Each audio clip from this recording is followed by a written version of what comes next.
welcome to the Wednesday edition of the Morning Buzz, the summer edition of the Morning Buzz. It is 2021, everybody. I bet you would know that by now, considering we're 6 months into the year. I am the host of the show, Kenny Horn, joined by my co-host Trevor Gioia. Yo, what's good? Joined by our newscaster, Francis Churchill, and can't forget our sportscaster, Thomas Tarter. We've got a lot of good stories coming up today. I'm excited for it. We've got an interview. We're a special 2-hour show today. Special 2-hour show. We're doing a senior send-off at the top of the hour, 10 o'clock, for the graduating seniors at WMSC. That is going to be so nice for them to have a proper send-off and stuff. Yeah, I will still be here. I'll be talking there. They let me have 2 hours today.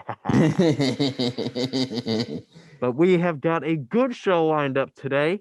Very, very good show. I am looking forward to it. Francis, hit me with the newscast. Okay, so polar bears can now soundly sleep with President Biden suspending oil drilling leases within Alaska's Arctic refuge. And the order specifically coming from the Department of the Interior. After conducting a specific interview, they stated it identified defects in the underlying record of decisions supporting the leases, including the lack of analysis of a reasonable range of alternatives necessary to fulfill those leases within the Arctic refuge under the required National Environmental Policy Act, which requires them to conduct certain interviews. So now polar bears can get their proper 8 hours of sleep without waking up to massive oil drilling around them. And now Carly Campbell from WMSC reported on a story this morning about Governor Murphy's thoughts on an in-person schooling for the fall. I'm standing outside of Bergenfield High School, one of the largest high schools in the country. Well, not really in the country, in the state. It's best known for their marching band program, which has won many awards, has been seen in many parades, and is all around a huge fixture of school life here. Now, Governor Murphy is preparing to enter the school.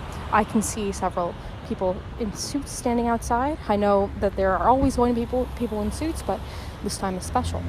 I see a news vehicle with what appears to be a satellite. It's very crowded up in the front. If you've seen the pictures I've sent, you know that there are going to be quite a few people. After all, it is early in the morning. Students and teachers alike are just getting in. A sign of the times definitely is how there are lots of student, salutes in a way, like showing off all the kids that are graduating through signposts on the lawn.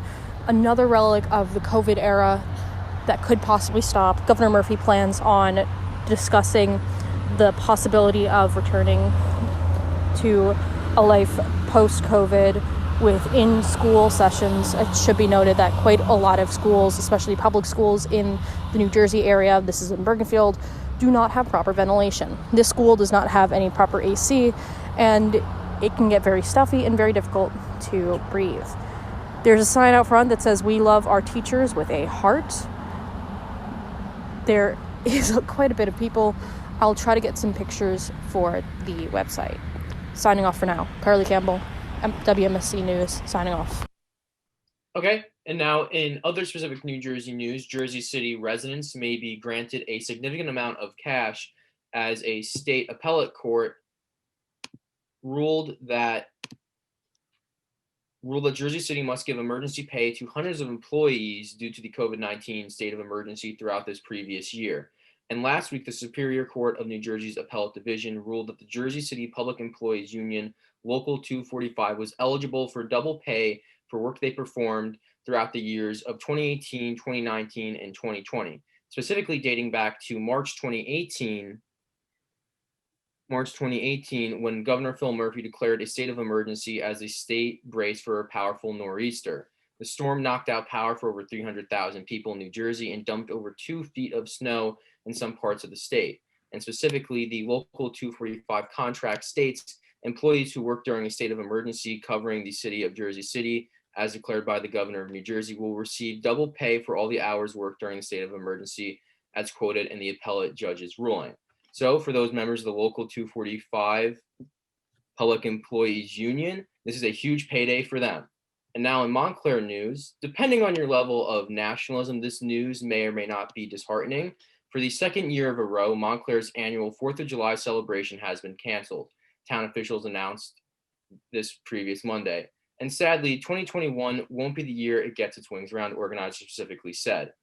All planned public activities related to the holiday are a part of the cancellation, including the parade, fireworks, and community picnic at Montclair's Edgemont Memorial Park, officials said. With restrictions on large public gatherings in response to COVID-19 only recently being lifted, and after the consultation with the township manager, the Montclair Celebrates Committee decided to cancel the events. According to organizers, planning for the 4th of July celebrations typically begins 6 to 8 months in advance. Fundraising, recruitment, contract negotiations, and public safety arrangements are all coordinated by the volunteer committee, and this had not given them enough time to properly plan for a 4th of July celebration. And now on to weather. Today is cloudy and sunny with temperatures at currently roughly 66 degrees, with highs of 75 degrees and lows of 57 degrees. Thank you, Francis. That was a whole lot of news. I like that a lot. Thomas, can you tell me about what's going on in sports? Because Lord knows I don't know. All right, so we have a lot going on in the sports world. First, in the NHL, last night, the Lightning defeated the Hurricanes 2-1 to take a 2-0 series lead. Andrei Vasilevsky made 31 saves in the win. Alex Killorn scored the first goal for the Lightning with a deep shot from the right point. Then in the middle of the third period, Victor Hedman made a great stretch-up ice pass to Anthony Cirelli that led to a backhand goal. The Canes tried to rebound with Andrei Svechnikov scoring late in the third period. However, it was too late. The Canes will attempt to rebound in Game 3 on Saturday in Tampa Bay. Tonight, two teams that defied expectations in their first-round series will be up against each other. The Canadiens and the Jets will be playing in Game 1 tonight at 7:30. Then, at 10 o'clock, the Golden Knights look to rebound against the Avalanche after a 7-1 defeat in Game 1. In the NBA, last night, the Nets eliminated the Celtics, with James Harden recording 34 points and 10 assists. The Nuggets beat the Trailblazers 147-140 in double overtime. Damian Lillard was on fire with 55 points in this game, in a game that is being referred to as an all-time classic. However, in the end, the Nuggets' offense was too much, and the Nuggets now have a 3-2 series lead. The Lakers definitely feel the absence of Anthony Davis as they were routed by the Suns last night, 115-85. The Suns now have a 3-2 lead in the series. Tonight, the 76ers will look to close out the series against the Wizards at 7. Then the Hawks look to do the same against the Knicks at 7:30. The Jazz will also look to do the same at 9. And at 10, the Mavericks and the Clippers will be playing to see who will take the lead in the series.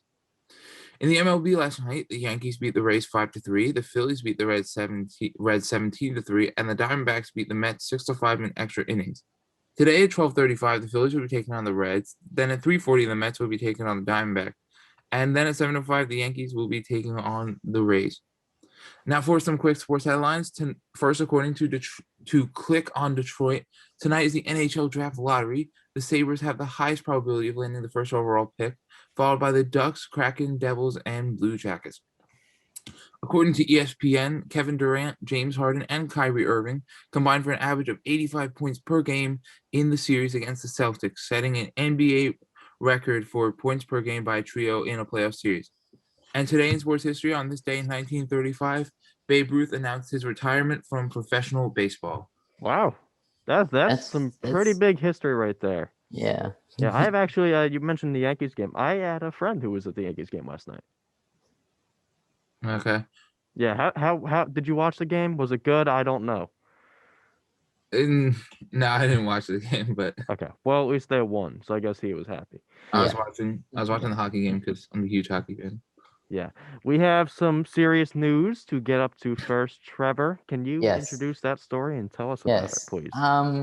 So in terms of big news, we have Biden declares a horrific the Tulsa, Oklahoma massacre in an emotional speech yesterday in lovely Tulsa, Oklahoma, where emotional emotional President Joe Biden marked the 100th anniversary of the massacre that destroyed a thriving Black community in Tulsa. Like, it was brief, and Biden briefly toured the exhibit at the Greenwood Community Center and had a private meeting with 3 survivors. It's like, to basically explain what this whole thing is about. Basically, back in 1921, a massacre from May 31st to June 1st, a complete decimation of a riot against would be known as the Tulsa Massacre, and also commonly referred to as Black Wall Street. It was considered by many to be unspoken history up until like 2019, when The Watchmen had that famous opening sequence. Their famous HBO show, The Watchmen, had their opening sequence of Tulsa, Oklahoma's massacre. It brought it back into the forefront and into the conversation of like, hey, there's a lot of unspoken history that we don't talk about, but they're still there in history. Yeah, the thing that amazes me most about this is that I had never heard of it until maybe a week, 2 weeks ago. And it's not like it's this small massacre. There's no such thing as small massacre because it's the definition of the word. It's not like it was a couple people, which in it of itself is still ridiculous and should not happen. Yeah. It was, I don't, I'm gonna get on. I'm gonna fund the amount of people, but it was an insane amount of people. It was, and I actually have done research on it, and I actually do have specific statistics on it. And this is actually from the reported issue from Human Rights Watch. Okay, how many people were killed, Francis? Do you know? 300 people were killed. Nearly 1,000 were injured. Over 1,200 homes were burned to the ground. 60 businesses were destroyed. Churches were destroyed. Hospitals, schools, and libraries were burned. And 35 city blocks were essentially flattened. Thank you for the numbers, Francis. But it's 300 deaths, and this is something that I had never heard of until recently, and I feel like most people probably haven't heard of until recently. I heard about it last year at New York Comic Con. So basically, the opening sequence of the Watchmen TV show from Damon Lindelof from HBO had that opening sequence of the Tulsa, Oklahoma massacre. Okay. To open up the show. One thing. What were you saying, Francis? I studied about it like a few years ago, specifically on my own time, but I was never taught about it within school. They had never mentioned it even once. So the vast majority of people up until now probably had no clue this ever even happened. Yeah, and the thing that I think is most...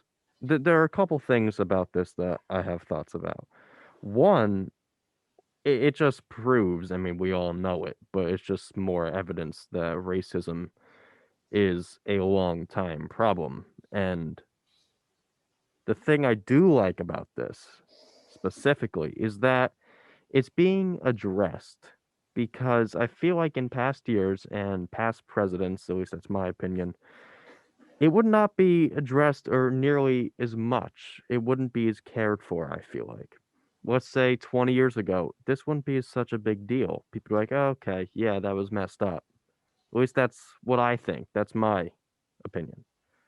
Yeah, it goes back to this idea of America not wanting to address the skeletons they have in their closet, and we're now finally addressing those skeletons and in those closets that we don't want to talk about, and the unspoken history that we have with America.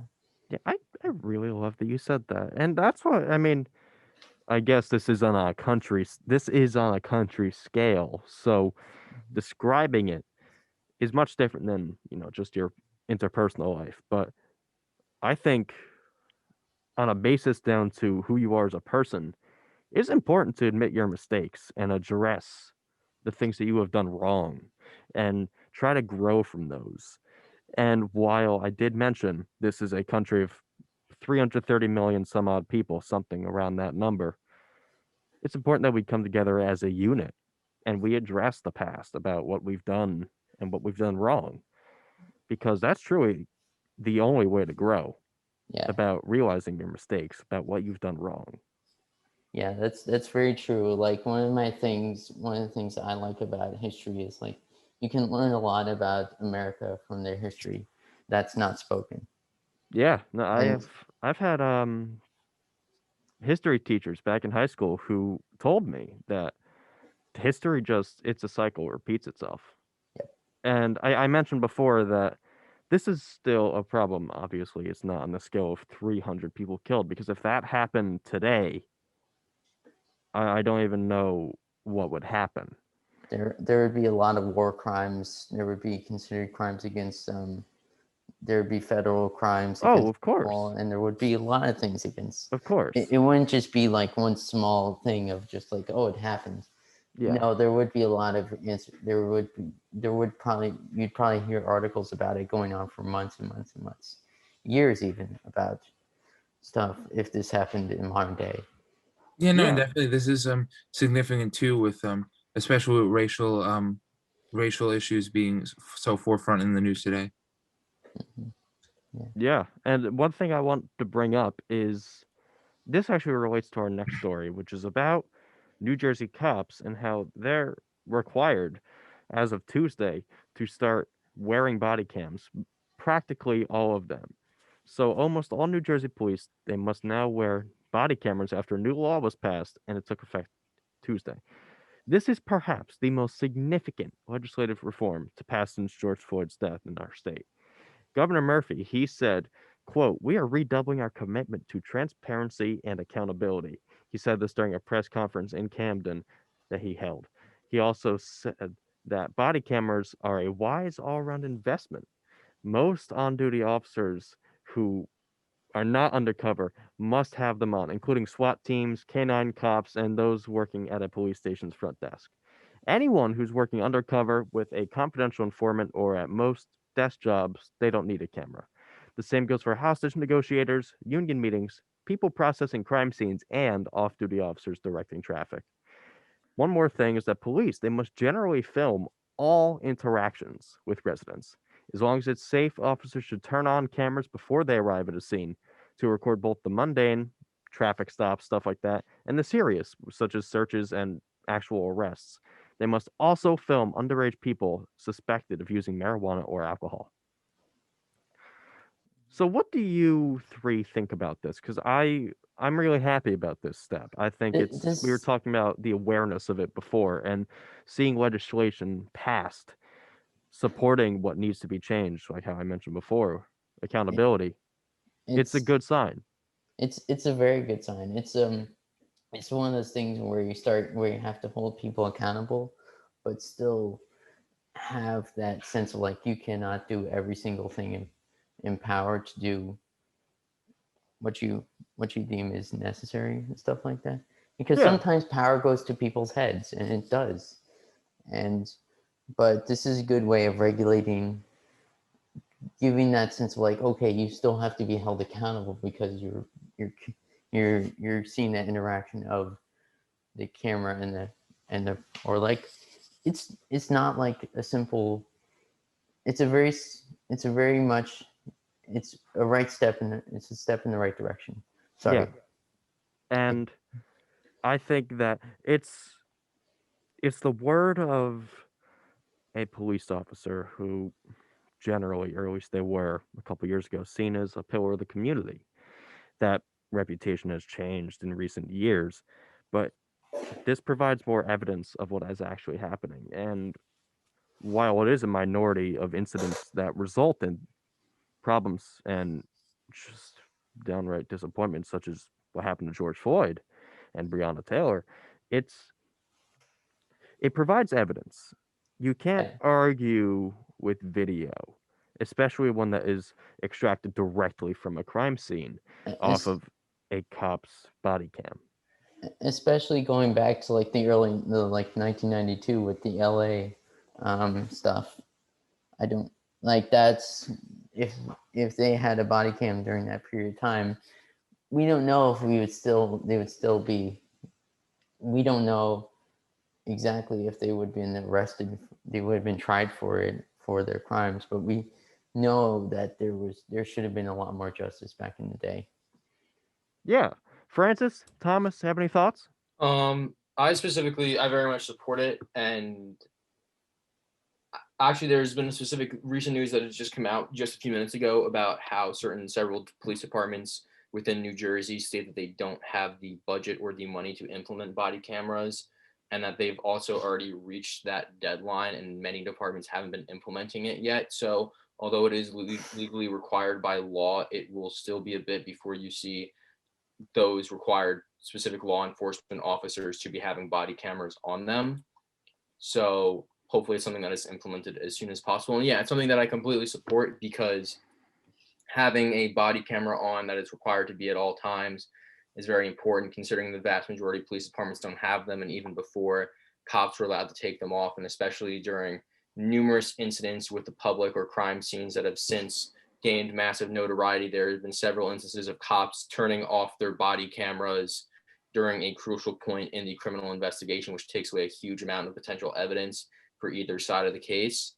And it's also very much necessary as a moral standing to have some type of way to watch over the government and watch over the state, to make sure that potential abuses by law enforcement officers and the government and the state are actually tracked by the public, and to make sure that we actually have a way to basically watch the watchmen. As the old question goes of who watches the watchmen, essentially body cameras do give the public somewhat of that power to do that. So I think body cameras should be a necessary investment, and that this should be something that should be implemented at the federal level nationwide. Yeah. And it's a good step to see New Jersey take this direction. Yeah, it's like you said, it's a step in the right direction. Thomas, what were you saying? I do definitely agree with Francis. I do generally support this. There are, like Francis said, there are some flaws that will have to be addressed, especially with budgetary issues, and how and like what like when like police officers turn on and off the cameras and stuff. But like also I kind of believe that like sometimes like yes, there'll be evidence, but like I think the purpose of the camera is also like not only to have evidence, but like also to kind of like deter like these That is instances of police exactly what I was brutality. going to say. Yeah. But like I'm sure like when the George Floyd incident happened, like the cop knew like all those people like recording with like their phones, but like still like he refused to get off them. Yeah, you bring up a great point, that while it shouldn't be something that has to be deterred, it should just be common sense to treat people with the equality and fairness that they deserve. It's something that could make them aware of what they're doing and how to go about a certain situation. They'll know that what they're doing is being recorded, and Yeah. getting away with something that is awful will be practically impossible. It will be. It's goes back to it's going back to like the idea of like I do agree with you. It's more of a deterrent, and it's also a way of like regulating those bad apples amongst. There's always going to be bad apples, but if you can regulate them, they can like. It's going to be. All apples are bad. I'm allergic to apples. They will hurt me. I'm sorry, I couldn't resist. But no, you bring up a good point. There are some bad apples among a bunch that is generally a good group. It's important to know that in most cases they do have our well-being out in mind. And I feel like we've all said, we all agree, this is positive. This is the right thing to do. And it's weird to say this because in the Zoom call, we are 4 white men. So we cannot relate to this situation as much as we try to talk about it. We can't step in those shoes. So I'd love to hear about what Black people and other minorities think about this. It goes back to give the best opinion about this. It doesn't affect us as much, but we still feel strongly about this. Yeah. Yeah, no, I also think specifically as well that there's been a lot, and specifically you look at the controversial trials, even then, that have used video footage or evidence, to where the usage of body cam footage that can be turned on and off, because yes, like civilian recording of police incidents is very important, but also those people may not know how to properly record. They may have only started recording at one point during the incident, stopped recording at another point, whereas having body cameras all on during the entirety of the incident gives us a much more clear view of those incidents and how to approach those situations between law enforcement and the public. Yeah, and it's continuous and it proves accountability. Now we are going to take a quick break on 90.3 WMSC Upper Montclair. We have a PSA coming right up. Let's learn about some Alzheimer's awareness.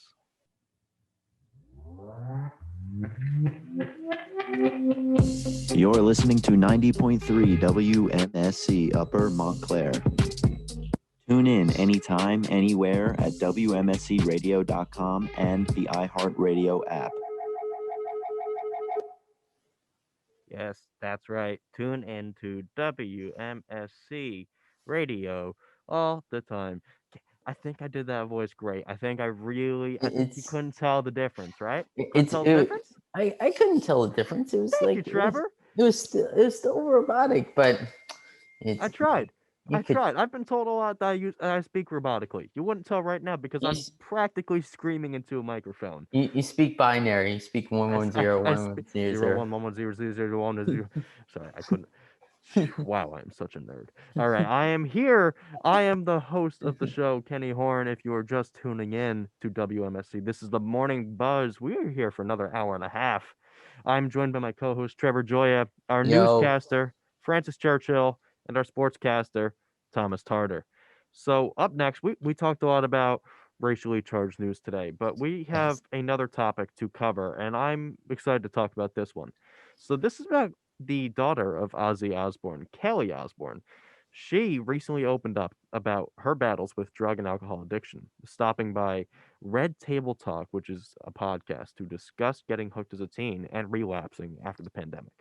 The TV personality said that she ended almost 4 years of sobriety in April 2021 as the COVID-19 pandemic was waning, triggered into drinking alcohol again and seeing a couple times of sipping on champagne. Her first opiate-based drug addiction, it was with Vicodin, which was prescribed to her after an operation to remove her tonsils when she was only 13 years old, which sent her on a lifelong battle. Quote, "That was all I needed," she said sadly. And she also said that the silence that the drugs would cause for her insecurities was astounding. Quote, "It felt like life gave me a hug." Jada Pinkett Smith, who is also on that podcast, one of the hosts, she responded, "Vicodin's going to do that." And Osbourne admitted that Vicodin led to her misusing other drugs such as Percocet and eventually heroin just because it was cheaper. Now, the reason that I'm bringing this up is because I think addiction awareness is one of the most important things in America. That's my personal opinion. Yeah, and that does not reflect the station. That is just my personal opinion. And I think celebrities such as these, even if she's a minor celebrity, she's the daughter of Ozzy Osbourne, it's a huge deal to open up about what's going on behind closed doors. We can, the crazy thing is I have ADHD, attention deficit disorder, which is strongly linked and strongly studied about that once you have ADHD, you might have the possibility of becoming addicted to substance abuse. Yeah, a lot of times with a mental illness, it's more likely that you are going to seek solace in substances. And so for me, it's crazy to hear that Kelly Osbourne is opening up about her alcohol and drug addiction because... Well, she's talked about it before. Yeah, she talked about it before. And I think in recent years, we've had other celebrities die because of their opiate addiction. We had Tom Petty pass away because of opiates and cocaine and stuff like that. The awareness is more important than anything because I feel like there's always been a stigma around it where it's seen as more of well. Definitely genetics has a part to do with it because I was actually literally just reading. I was trying to look up about this, and it actually says that the Osbournes have like a genetic mutation that makes them 6 times more likely to be addicted to drugs and alcohol. Well, that's how this works. It's That's my point. It's a lot of times it's seen as, oh, you let yourself get They addicted. were. A lot of times it's biological. It's in you.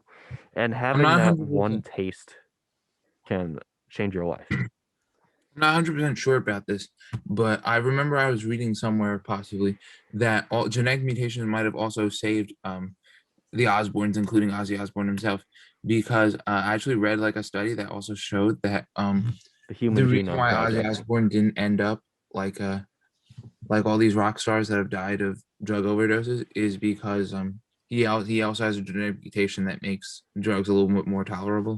The Human Genome Project. He was the Mhm. first human to have his entire genome mapped. And He that's what they found out. And they did it because they were curious how he survived all the drugs.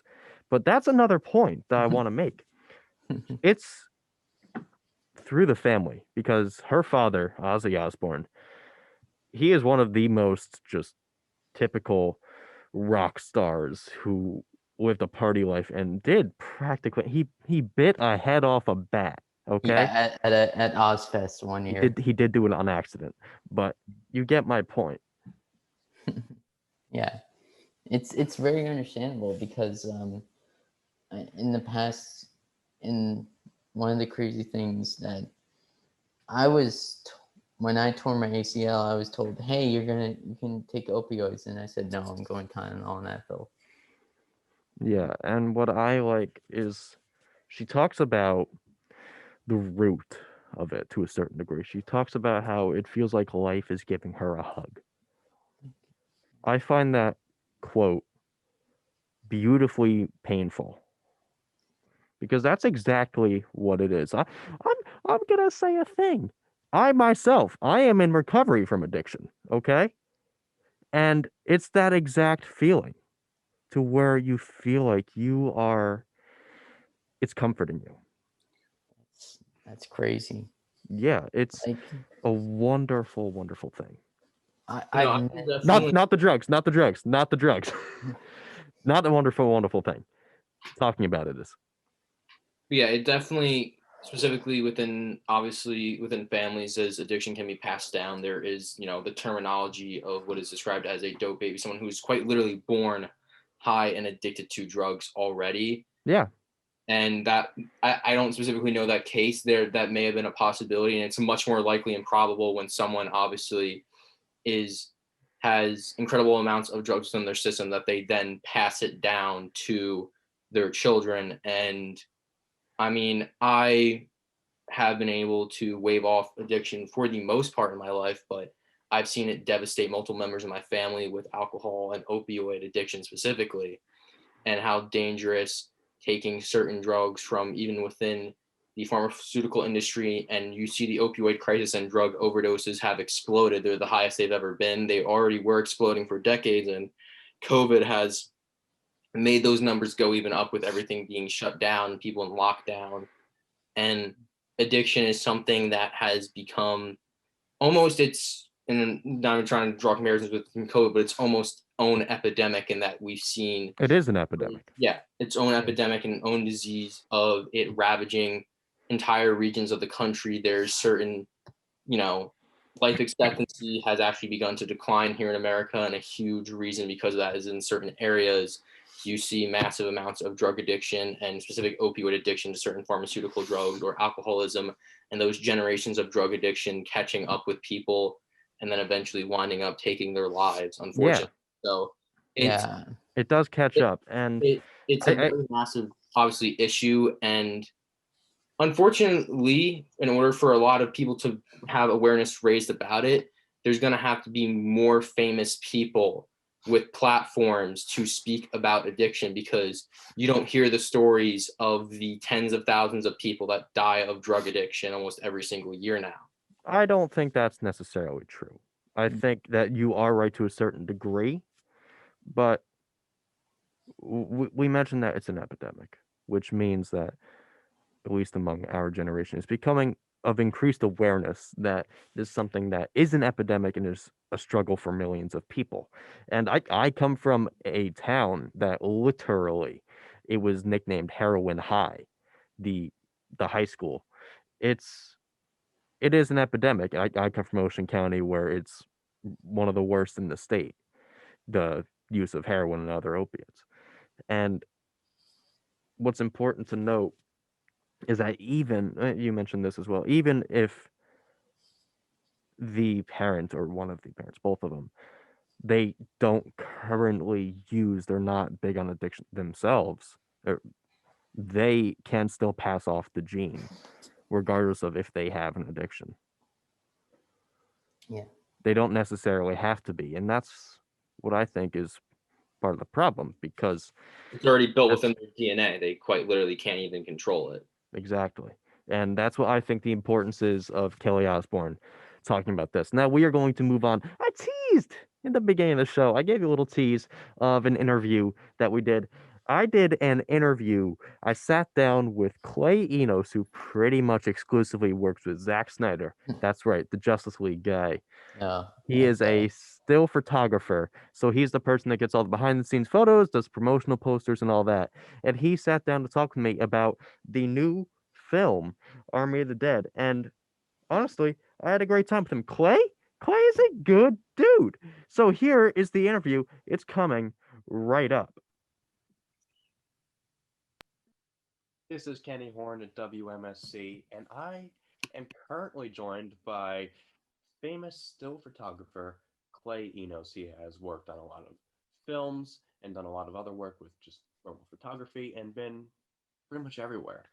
Clay, thank you for sitting it down with us. And the reason that we're having you on right now is because you recently worked on Army of the Dead with Zack Snyder. Can you tell me about what it was like working on Army of the Dead compared to other of the films that you've worked on with him? Well, I mean, this is the first time. First of all, thank you for having me. But to answer your question, this was the first time Zach was DP, and as well as director, DP being director of photography, the cinematographer. And so he was just on all the time. I mean, he's normally energetic, effervescent, just spirited director. But this just allowed him, he really felt like we were in some sort of movie camp, a lot of returning crew, all of it. It's like family. And the environment was amazing. We shot in Netflix's studios in Albuquerque and then in Atlantic City. So it was just a ton of fun. And it had been a while, and after the sort of struggles and frustrations of Justice League, it was just great seeing Zach back at it. Not only was he the DP too, he was an operator, meaning he was holding a camera, right? So John Clothier was the A camera operator and Zach was the B camera. Not that there was much distinction, but and John Clothier has worked with us since Watchmen, just like me. Anyway, it was just a ton of fun. The movie is fun, and it from start to finish. So it's kind of nice having been there at the beginning and then watching it last week. Really kind of putting a bookend on a fantastic experience. Yeah, I haven't gotten the chance to watch it yet. But can you tell me a little bit about those struggles with Justice League? You mentioned them briefly. Well, they're well documented. I think the Vanity Fair article probably does the best job. Yeah. But while filmmaking, or let's just say the movies in general, everybody brings a very personal approach. They have their favorite movies. These stories resonate within us. But for people who make movies, there's another layer. You give your time and your energy, years of your life in some cases, to a project, and when it gets sort of violated or dismissed, or the corporates, and I don't mean to blame anybody, there's any number of factors, but when the project doesn't go as planned, it can feel personal, and in this case it was quite personal. So a lot of us felt insulted and frustrated, and but ultimately there was vindication, and Zack Snyder's Justice League exists, and it's a masterpiece. Look, and even if that's not your genre, right? And a lot of people don't like superhero films. It's sort of an undeniable effort of filmmaking. There are shots in there. There's such attention to detail that whether you care or not about, the Flash, it's still an impressive bit of workmanship, of artistic endeavor, of storytelling, and I think that's really what is we're all feeling vindicated that it exists in the world now, and everyone can sort of judge it for themselves. Again, genre aside, the film is quite something and really satisfying to watch for those of us who made it. Yeah. Speaking of artistic ability and what he was able to do with that, I want to talk a little bit more about your work. And the opening title sequence of Army of the Dead that just came out includes your classic photo shoot style with handmade backdrop. How did this come about, and how much fun was this to see in the film?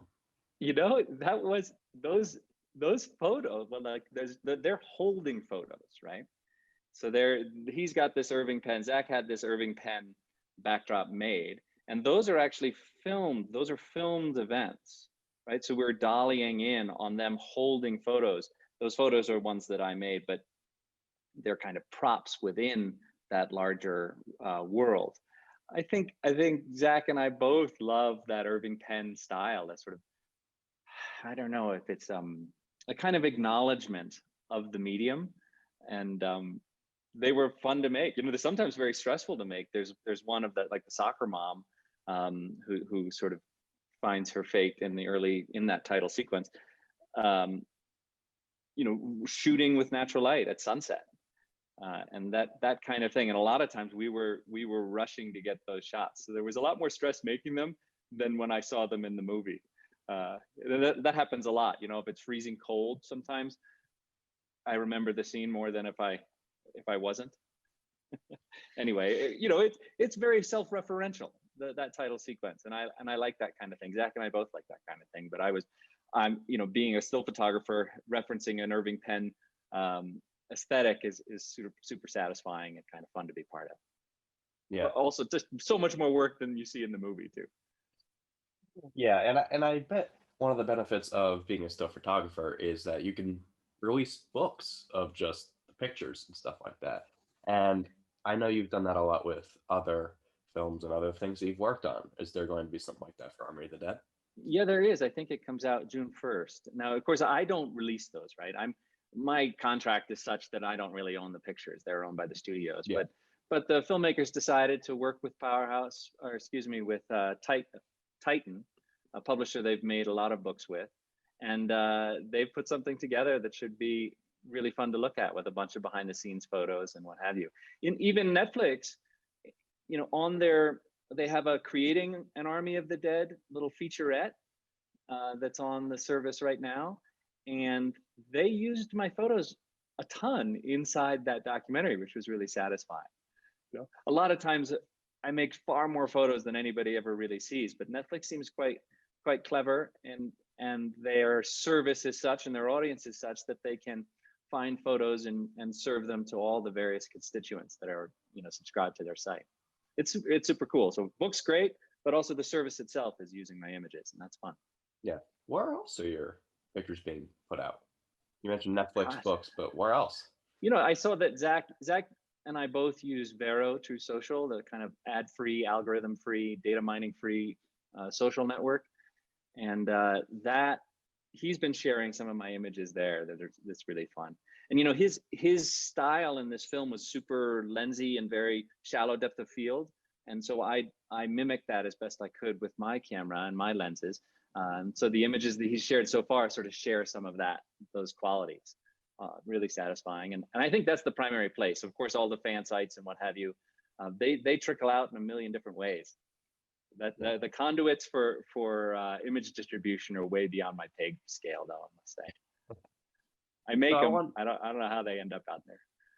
I want to circle back a little bit back to Justice League that we briefly talked about. We talked about how great it is for it to be a thing, because there was a lot of problems with it. But how does it feel for it to finally see it actually come to fruition? Well, as I mentioned, it is really satisfying. Again, these are personal things. I've known Deborah Snyder since freshman year of college, you know, just random encounter, and we've been friends ever since. And so that kind of connection to the filmmakers and to a project is important. You know, for me, it's important. And in a perfect world, I would only work for Zach, right? If I was sufficiently financially independent, that's what I would do. And because, as I said, it's like working for friends. You know, college is the closest analogy, actually, that I could make to what it's like working with them. You know, when you've got a project and if I was back in film school, that's kind of what it feels like with just a bigger budget. Instead of having to work in the cafeteria as I did, or at the equipment cage, we've got, millions of dollars to play with, and off they go. That said, I am a very small part in this thing. I am the still photographer. I'm kind of the witness to the entire process. I don't actually make the movie. I make my little contributions, but ultimately I'm the fly on the wall for the fans. I'm the first layer of the marketing messages. So,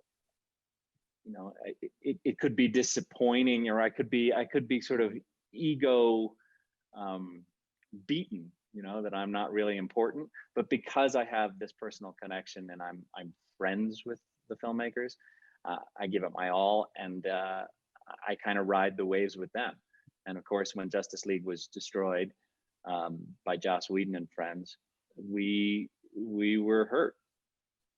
Now we're not. Now I think the world can see that there was another story, and a more respectful story, a deeper story, a more nuanced story, and off we go. Would you be able to tell me more about your friendship with Zach? Because that's the thing that's striking me right now, and I really like to hear that. Well, look, I mean, the guy is like a charisma bomb. Obviously, I come circuitously, or not so circuitously, through his wife, right? So knowing each other since college, and that's a long time now. I graduated in 1991. So I was in the hospital when her children were born and that kind of stuff. So we're a tight knit group, a best of friends.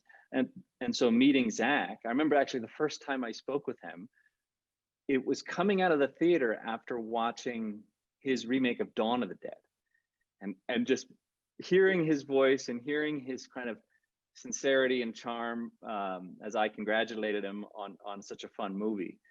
And then meeting him later, I think we ended up on the set of 300, and that's where I even first saw that there was a still photography gig available for photographers.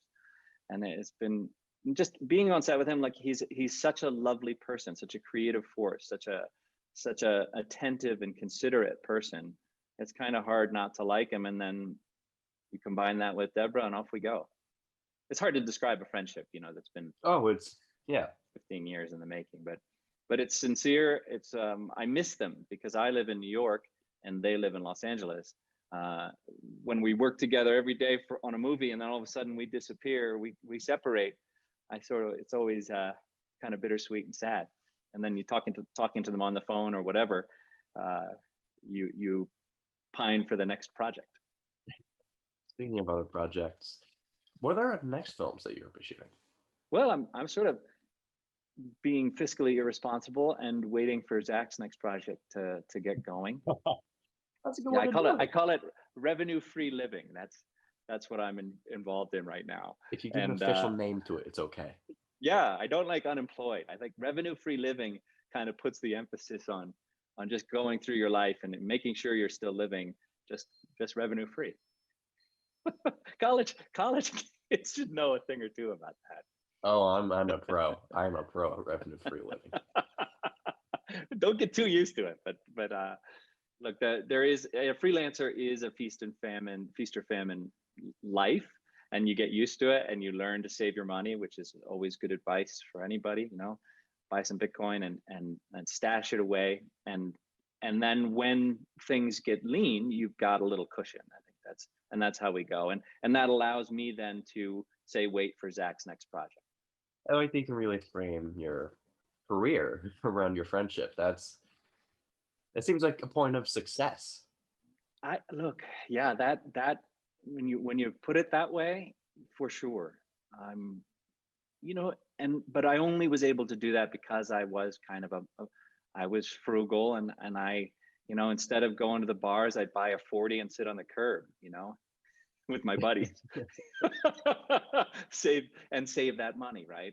And I've always been a traveler and an adventurer, and I've always sort of prioritized artistic endeavor over, say, wealth acquisition, but not being completely irresponsible. So I mean, there's a lot of nuance in there, but point being, at this point in my life, I'm 51. At some point you got to stop sort of sucking up to the man and decide that you need to have your life and to choose who you want to spend it with. I like to say that I'm sort of on the downhill of the roller coaster, the chunk, chunk, chunk, chunk of going up, where you sort of make some sacrifices, and it is what it is. But now I got my hands in the air, and I'm trying to enjoy the ride. Yeah. I'd like to ask you about another relationship in your life. Your wife, Christine, she creates and makes jewelry. Creativity, runs throughout your household. And what's it like being married to someone that's just as equally creative as you are, but in a completely different field? It's a ton of fun to live in a house where both of us are creative.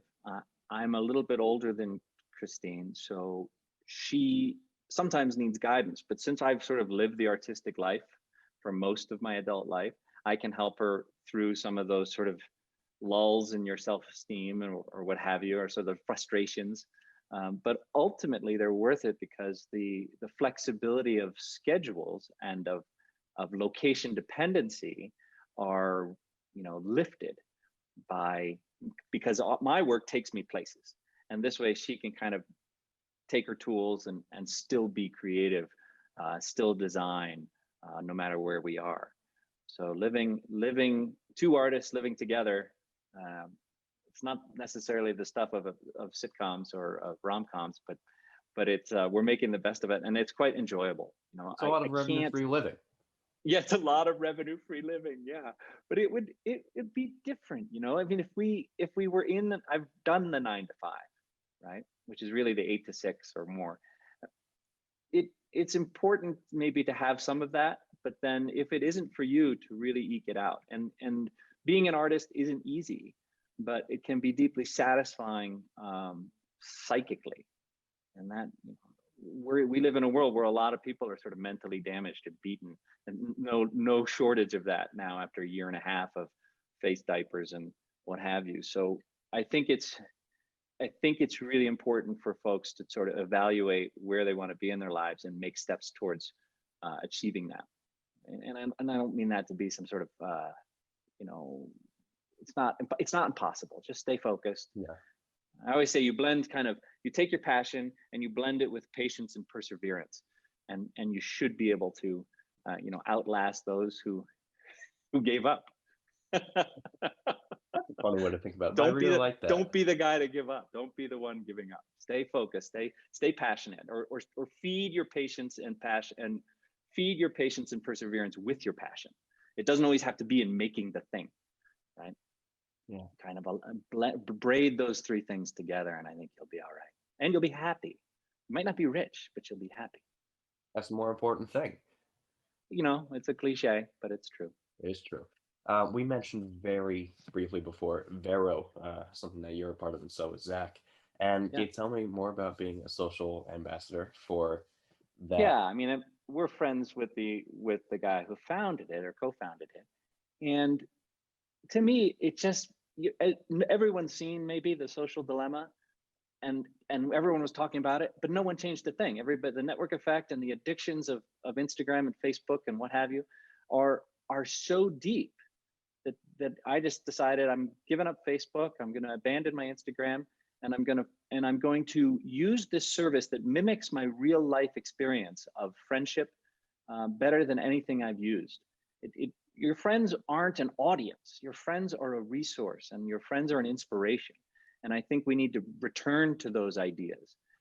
Everybody's distorted their experience of their lives through mediating and pretending and sharing, but really, it's Vero to me solves the problem of bringing true friendship and true social engagement into a digital realm, right, as best as possible. Obviously, the real thing is what you should really seek, and then Vero then mimics that the best of any of them.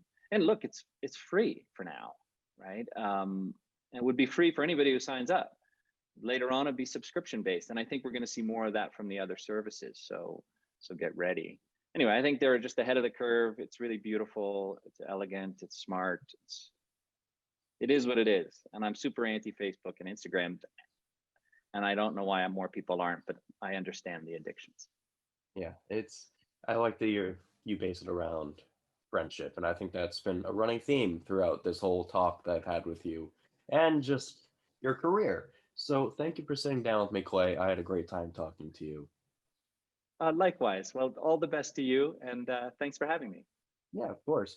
If you're just tuning in now, I just wrapped up an interview with Clay Enos on 90.3 WMSC Upper Montclair. I've been Kenny Horn. Thank you for listening, and make sure to tune in to our other shows. Goodbye. Hey, you're listening to 90.3 WMSC Upper Montclair, where music stays cool. Cooler than a dog on a skateboard.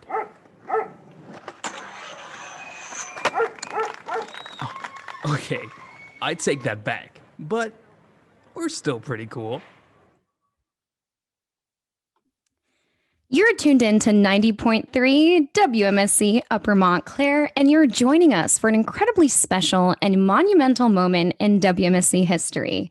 The final show that every student awaits to speak on air, share their stories one last time. We're here on a semi-beautiful morning, Wednesday, June 2nd, Hump Day. And we are honoring our seniors, or more so, soon-to-be graduates, as they walk in just a few days.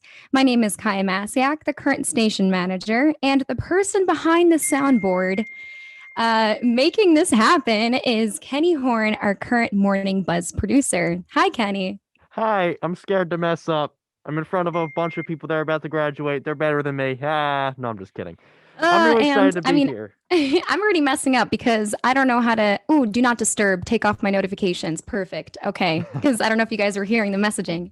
Anyway, before we introduce our seniors as they wait anxiously on the other end, I just want to take a moment to congratulate each senior for being incredibly brave and patient for handling this past year and what is one of the most challenging times in our lifetime.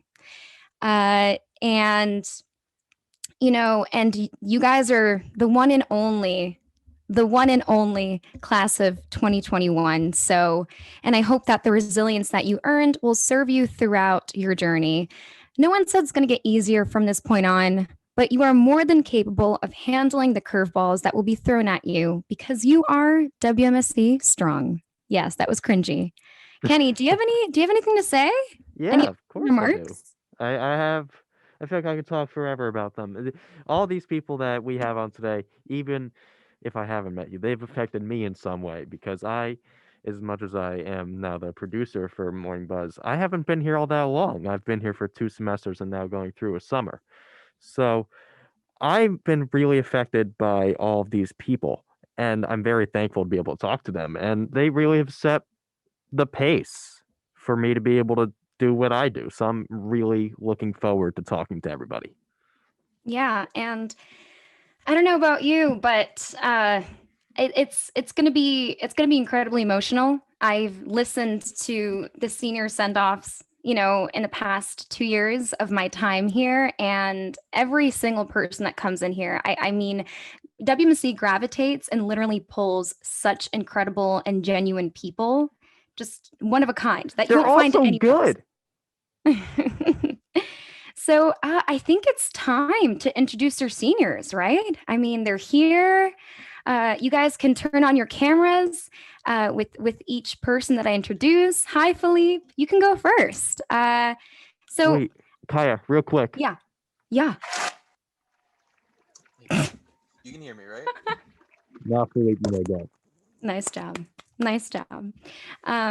So Philippe has dedicated his time to the Morning Buzz with his equally hilarious friend, Tara Cicchetti, and he is also the host of The Silent Planet. And Philippe, we have a little surprise for you. You're listening to 90.3 WMSC Upper Montclair. My name is Philippe Costa. Don't you ever forget that, or there will be consequences. And this is The Silent Planet, where I bring you the best rock and roll, punk rock. What did I even just say? Punk rock. I wish you people at home could have seen the Zoom call as soon as that song came on. I wish you people at home could see us when we were in the studio, because we do that in the studio too. Oh yeah. Behind the board, some twerp came on, some breakbot came on, anything that was funky, and I'd be going crazy. I'd look like a maniac. Even after I graduate, I'm gonna just be like pull into WMSC. You ever seen that one gif of the coach walking into the locker room and he's like old white guy kind of crouching down and then he jumps in and it's like ah, that's gonna be me. The difference between the weekend shows here at WMSC and the normal week shows is that each slot has its own theme. For example, so there's slots for news, there's slots for sports, there's slots for alternative, there's slots for EDM, there's slots for this and for that. During the week is all the specialty shows where basically people will play whatever they want, which again, I'm here to play my own music, and I know very much that I lean in the alternative rock section. I lean in rock and roll punk. But there's so much on my phone and in my playlists and on my YouTube. No, listen to some K-pop, listen to some just regular pop, listen to some rap and hip hop. Do what you want. That's punk. That's what rock and roll is about.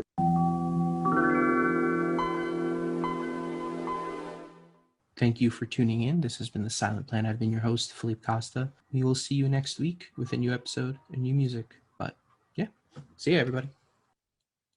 That was Felipe. Woo! Wow, didn't expect that at all. Hold on. Yeah, do you have anything to say? And any opening remarks? Can you hear me now? Yes, Yes, I hear can. you. Okay, I was having problems with the audio box. Yeah, I didn't expect that at all. It's been a minute at least since I've been in studio or anything. So a few minutes. It's I was introduced to WMSC before I was even a student here with Tara. She had her own show around the time Annabella first joined the station. And then, from there, when I finally got on campus, I'm like, let me give this a shot. She'll be fun. And then that was fall 2016, 4 years later, graduating fall 2020. And speaks for itself in terms of how long I stuck around. I clearly enjoyed my time here, clearly met some great people, both people here with me now in terms of the other seniors, people that are still at the station, and then people that have, come and gone in the past. So yeah, it's very bittersweet. I'll give it that. And trust me, we still have an hour long of bittersweet nostalgia. My goal is to make every single person in this call cry. I'm totally kidding. No, you're not. You're not kidding. No, I'm not. Yeah, we know. Annabella is texting and she's like, great. And we know Annabella, she is a teddy bear. So I can't wait until she turns her camera on. But Felipe, stick around. We'll move on to the next person. Let's go to Tyler Stampone. He was the host of the famous The Rock Block. The one and only Tyler Stampone. How are you, dude? How you doing, Kai? I'm good, thank you. Hey, I gotta say right now while we're on air, I'm sorry for almost preempting your show on the last day. You didn't deserve that. Your great show. And I have a special surprise for you. And it was when I was going through some of your shows, I went all the way back to I don't know, man, February, that you have just incredible mic quality and you carry yourself so well on air, and it's pretty awesome. I wish I listened to your show more. Thank you. All right, here we go.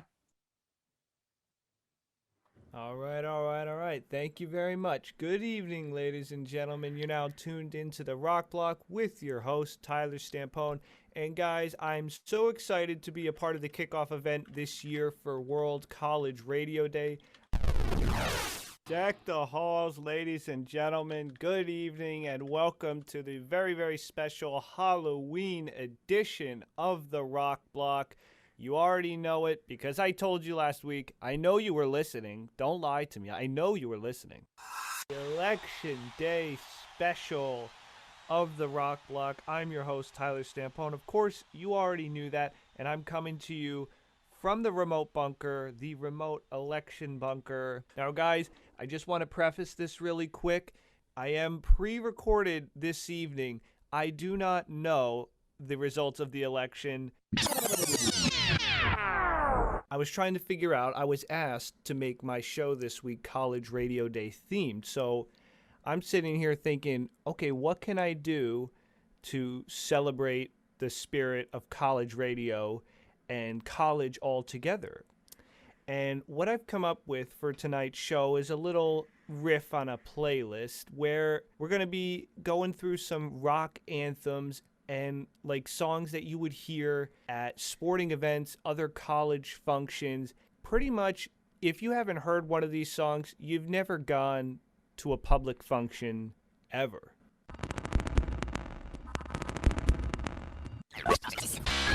Well, ladies and gentlemen, here we are.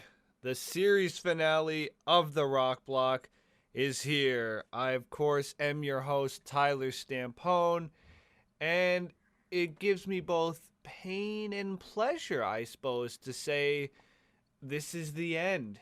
Well, all right, guys, I don't even know what to say at this point. Is this the part where I thank the Academy? I thank Mom and Dad? I thank everyone at the station? I don't know. What do I do here, guys? Well, okay, yes. Let's thank the Academy. Let's thank Mom and Dad. Let's thank my Noma, Pop, Grandma Judy. Let's thank everybody there. Thank you, WMSC, for letting me do the show. It's been a pleasure, a joy, the occasional frustration.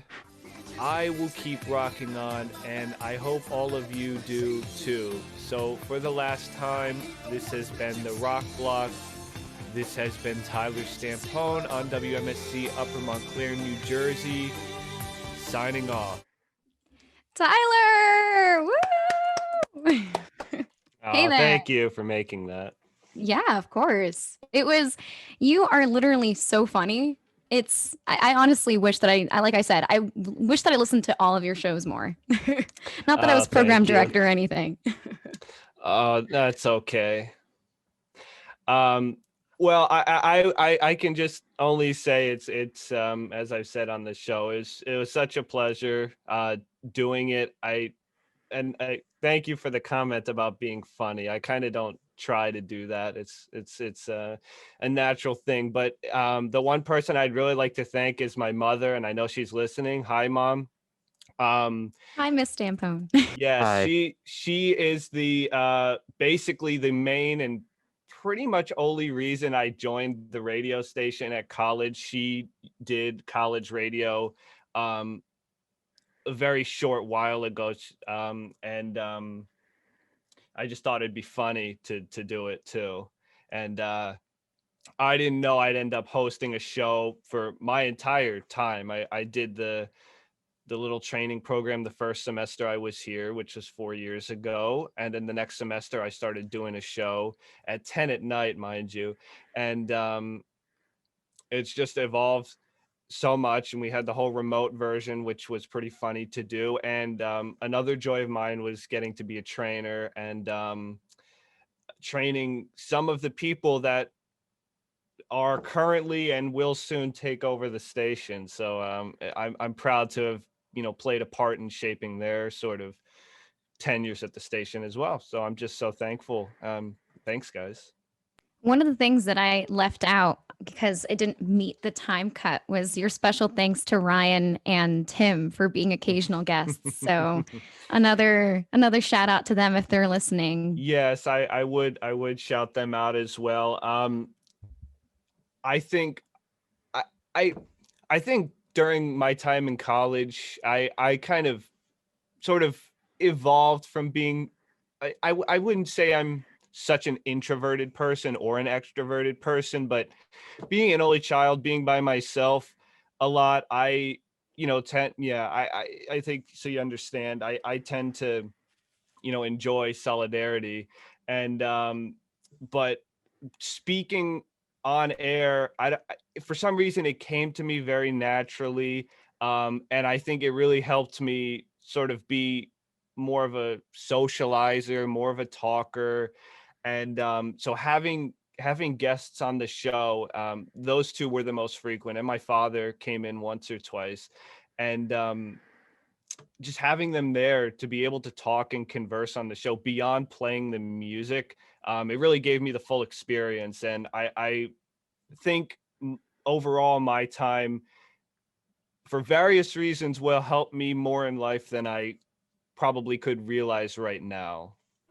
Yeah, Tyler, shout out to both Mr. and Miss Stampone, but save a little bit of that for later because we're still gonna be asking you guys some questions. Oh, I thought we were giving the whole life No, story. not yet. You have to now, as we go through the next seniors, gonna have to start thinking of more answers. We're going more in depth. Like I said, everyone is crying today.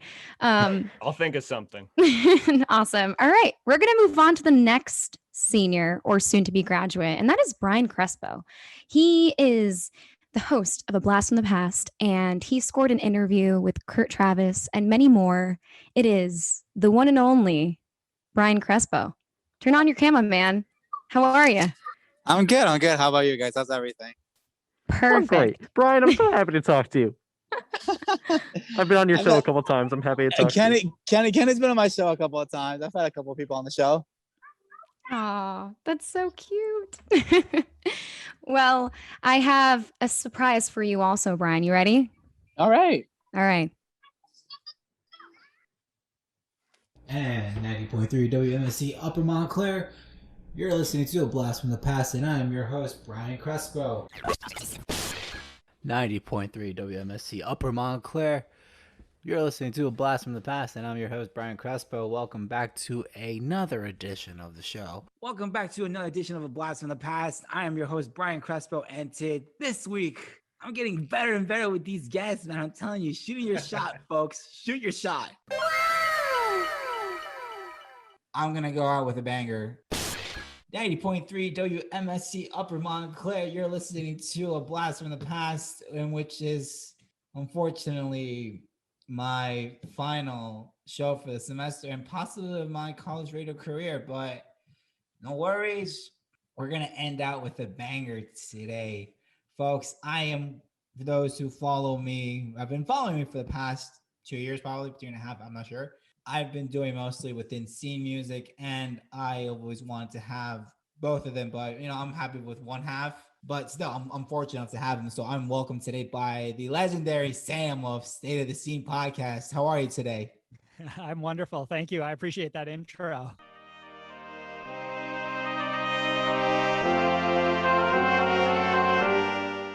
This has been a blast from the past. So, guys, be rock solid right now. Kurt, thank you. No problem, man. Yeah, anytime. From the bottom of my heart, thank you. Take care and stay safe. And this has been Blast from the Past, folks. I'm your host, Brian Crespo, and I will see you all next week. Take care. Stay rock solid, Brian. That was my favorite phrase. Yeah, it was a Dance Gavin Dance pun, so I think it fitted well for that interview. Yeah, I mean, some of the things that you were throwing out was hilarious. Brian, I mean, do you have any opening remarks? Anything that you'd like to say? Messages. I Sorry can't. about that. So opening remarks. Are you at work, Brian? I'm currently right now with my students on their brain break. Oh, okay. Well, that's so side note. dedication. Side note. I'm also a substitute teacher. So. Oh, cool. What subject? Elementary school. Oh, that's so cute. I could hear them. I know. Yeah. I hear all of them. I was doing so many things during my college radio career. I was doing work. I was doing this. Sometimes I recorded even from school. Man, I see all of them in the background. I just want to say hi to them. Shoulder. I mean, we'll come back to you when it's a little bit, more little less hefty. less hectic as elementary school is. But no, I got time. Yeah, you got time? That's good. I got time. We need your time. We need everyone's time. And moving on to the next senior. I mean, Kenny, you take it away. I mean, I've been talking too much. Our next senior is George Jamgochin, who I heavily associate with my time at WMSC when I first started doing the Morning Buzz, my first time ever on air for anything He was the one to send me the link in the script, and it was kind of like I felt like being a part of the station. And George, I want you to know that. So we are joined. I combined his name with the word joined. We are joined by George Jamgochin. George, thank you so much for coming. Thank you. I am so excited to talk to you. Thank you very much, Kenny. So, do you want to tell us, your opening remarks, or? Yeah. So, well, I mean, this is this really means a lot to see you and Kaya again, and hopefully maybe one more year. But hold on a second. Can you guys hear me? Is my audio Yeah, good? we got you. Don't Okay, worry. awesome. Just making sure. But yeah, I've had so many awesome memories at WMSC. I'm gonna date myself. I'm so old that my first ever WMC meeting was at Dixon Hall, which is like, nobody goes there anymore. But I feel I feel like that, if you want, if I wanted to get involved in something, radio was definitely the quickest thing, and also the coolest thing, because I wanted to try something that I haven't done before. And with radio, I mean, Studio A always looks very, it's like it makes me feel right at home with all the posters on the wall, the sample logs, the turntables, the mics. But you know what, I will be back one day, and I when that day comes, it's gonna be amazing. You have no Yes. idea. It's gonna be soon, George. You're always I'm welcome telling you. back. If you're not, we're gonna come to you. So George, we have I would say a surprise for you, but I'm pretty sure you know exactly what we're gonna do. So Kaya, take it away. All right. Good morning, everybody. Welcome to the Morning Buzz. I'm George Jamgochin. Thank you for joining us. Good morning, everybody. Hey, didn't see you there. Welcome back, everyone, to the Morning Buzz. I'm George Jamgochin. We have a job to do. Let's get down to business. Dun, da, da. If you're in Hawaii, it's hard to feel not happy. And hula dancing, and you can spend time by the beach. Good morning, everyone. How you doing? Glad you could join us here on the Morning Buzz. My name is George Jamgochin, and Facebook. Hi, Facebook. New Jersey, which received a total of 64.10 points, has the lowest share of adult depression compared to West Virginia, which is the highest, the study says. New Jersey, tied with New York, also reportedly has the lowest suicide rate and the third lowest divorce rate. Now, Ryan Trick, our producer, says, I feel like New Jersey is known for its bad traffic, high blood pressure, and Italians. And high blood pressure, I mean, yes, I could see, with all the cannolis shops and all the bakeries and all that stuff. Well, you know what? I like my cannolis. I love cannolis. They're a great dessert. Please, have a good day, stay safe, and eat your vitamins. All you need is peace and love. Peace and love, everybody. The classic Ringo philosophy, peace and love. And I want to say, if Morning Buzz, if the WMC is not on your radio, then your radio really is none. Guys, once again, I'm George Jamgochin. I want to see everyone from the radio station again. I miss you guys. George, can you explain that quote? What is it? If the radio is none. Oh yeah, if I WMC love is not on your that. radio, then your radio really isn't on. So I actually I got that from, there was a famous DJ back in the 70s named Frankie Crocker, who was part of WBLS, and my dad listened to him in the 70s. He'd play all this, the OJs, the Spinners, Gladys Knight, disco, R&B. And so he turned me on to, my dad turned me on to Frankie Crocker. I listened to his old shows, and I'm like, this sounds cool. And then he signed off with, if Frankie Crocker is on your radio, then your radio really isn't on. And that's where I got it from. And at the end of every show, he played a song called Moody's Mood for Love, and that's what I did with my show. So, some old school radio, and that's my ode to it. It's that, and it's the Russian accent. And we're going down on a Thursday. Kaya. What? That was not a Russian accent in that video. That was audio thing. Liverpool. That was Kaya. He said Ringo. That's the Beatles. Beatles are from England. That is common knowledge, Kaya. Seriously. You are literally the station manager of a music radio station. Well, if you say it like that, thank you. My confidence just boosted through the roof. Anyway, before I do more harm, George, thank you so much for coming on here today, and stick around because we are going to be asking you guys a couple of questions. So, start thinking of those answers, whatever those answers are to those questions that you don't know of. Yes, that makes sense. That is my phrase. But the next person I would like to introduce is Haley Rooney. Hi, Haley. She is our previous digital marketing director and has been a loyal member of the digital marketing team since I joined the station. I would always see her in the office, by like the whiteboard, and Molly and Alyssa were planning stuff and Haley was always there. And, sometimes it was just Haley, but she was there. And I didn't know this about you, but you actually transferred in fall of 2019. And you're also a communication media arts major like me. That's pretty awesome. I am, yeah. I transferred in the fall of 2019. And I remember when I toured Montclair the first time, I was in the School of Comm, which just opened. And I remember seeing signs for College Radio Day. And I was like, oh, that sounds kind of interesting. So I started following WMSC on Instagram. And then I knew I wanted to join this station as soon as I transferred in.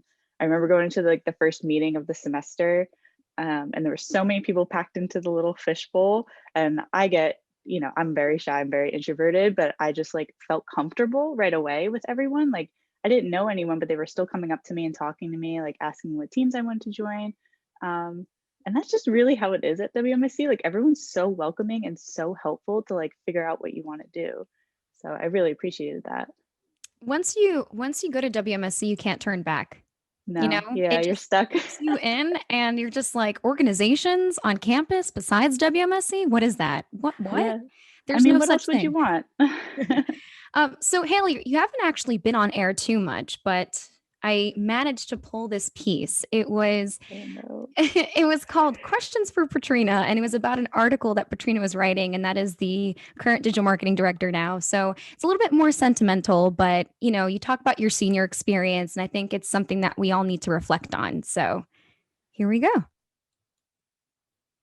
Hi, my name is Haley Rooney, and I'm the digital marketing director at WMSC and a current senior at Montclair State University living on campus. I currently live in Fenwick Hall in the Village at MSU. Right now, resident students are frustrated with res life and the policies they are enforcing. With the current situation, I think that the school is only thinking about themselves and not the students, especially the ones on campus. It's kind of lonely on campus, and I feel like I lost a whole year of my college experience. Personally, this past school year has been tough. I transferred to MSU last fall, and I made a few friends before COVID started and we went remote. I thought coming back to campus last fall would be somewhat normal and I would be able to meet more people here. I have a feeling that Montclair will require students to get the COVID vaccine in the fall 2021 semester, especially the ones living on campus. They required students to get the flu shot in the fall of 2020, so I don't think it'll be much different. As a senior graduating this semester, I really hope that things are better for students next school year. This past school year, especially the spring semester, was really tough and not that enjoyable on campus. I hope that the school listens to its students moving forward and makes this an enjoyable place to live and come to classes. Yeah, I mean, that's such a real part of this year, was the fact that we were all isolated at one point by ourselves, last year of school. And you kind of nailed that in your questions for that article regarding the policies that were enforced during the semester. See, I choked up because yeah. So, I mean, we definitely going to ask you guys a question related to that. And I feel like we can all kind of dive into that a little bit deeper, but that was awesome. And it's nice to see you on air. It's nice to hear you on air too. You have a very nice voice, Haley. Thank you. I was definitely a more behind the scenes person and I enjoyed that. That's what I like doing. But so a little bit on air is good. All right. So our next senior, and again, Kenny has worked very close with this senior. So I think only to do this person justice is to have Kenny introduce this next person. I'm so excited. Amanda Marino, she's the person who taught me what to do and, more importantly, what not to do as a Morning Buzz producer. And she has affected me huge about my journey in the radio station, and I am so happy to welcome her for the senior send-off. Amanda, please come on. What is up? Show thyself. Yes. Hello, everyone. Can you hear me? Yes, we can. We Awesome, like the awesome. headphones. Amanda taught me the Thank you. board. That's right. I wouldn't be Hey, that here. was a story too. He learned the last week that I was at the station, but he did it and he passed and he's good. He's good to go. He's gonna rock it. And he has been rocking it because from the moment I left, which was only a few weeks ago, like Kenny and Kyle went full force into the next semester for the summer and they have been killing it. So do you listen to the Morning Buzz still? Like, of course. And of you course. like wake up like clockwork? Do you feel like, you're that's never gonna go away now, I think, because I like got so used to waking up super early and now like my alarm, I'm like, wait, my alarm doesn't even have to go off anymore because I'm like, oh, wait, why am I up at this hour? I don't have the buzz anymore. And yet I'm still getting up. But yeah, it was such a huge part of being at the station for me, obviously. And yeah. So Amanda, we have something for you as well. You ready? No, I'm not. All right, let's go. Let's go to it. Cry. Good morning, all. You are listening to the Morning Buzz, and we have a great show full of news and entertainment. Good morning. You're listening to the Morning Buzz here at 90.3 WMSC, Upper Montclair, New Jersey. The whole like money thing, obviously theater has its own economy. I wasn't even just noting theater though. I was definitely saying like arts in general, like a lot of films and stuff had to be postponed, and that's a whole economy right there, is film production and things like that. And it was important to note too that I know Governor Murphy also tweeted yesterday that there was never really a capacity on outdoor dining, and that was something that people I guess were questioning because they're like, oh, we can only have a certain amount of people. It's like as long as people are distanced, you're allowed to have your decent amount of people. Thank you for everyone for tuning into this edition of the Morning Buzz here at 90.3 WMSC, Upper Montclair, New Jersey. Good morning. You're listening to the Morning Buzz here. Like, I don't know if we look back last year, and maybe it was because we had a lot of other things still starting to happen with the coronavirus, that I felt like last year was a very mild winter. Like, I felt like I was wearing my spring jacket all the way in March and stuff like that. But I don't know, maybe that's just me. Good morning, all. I hope it's a good morning for everyone out there. My name is Amanda Marino. For anyone that missed the beginning of the show, this is my last Tuesday edition of the Morning Buzz, where I'll be hosting. I just want to thank you guys for a great semester. I hope you guys all finish finals well, and I can't wait to see what you guys do with the Buzz. Hi, Amanda. I want to thank because you just said you messaged in our chat thing on Zoom that Kenny edited this. Yes. Kenny, thank God you didn't go back to my show. I wanted to, but I couldn't find it. I couldn't find it. Kenny, you could have asked me. I could have sent you some When Sparks Fly. I It could was have sent you 3 a a.m. promo. Goodness, It was 3 that would a.m., have Kaya.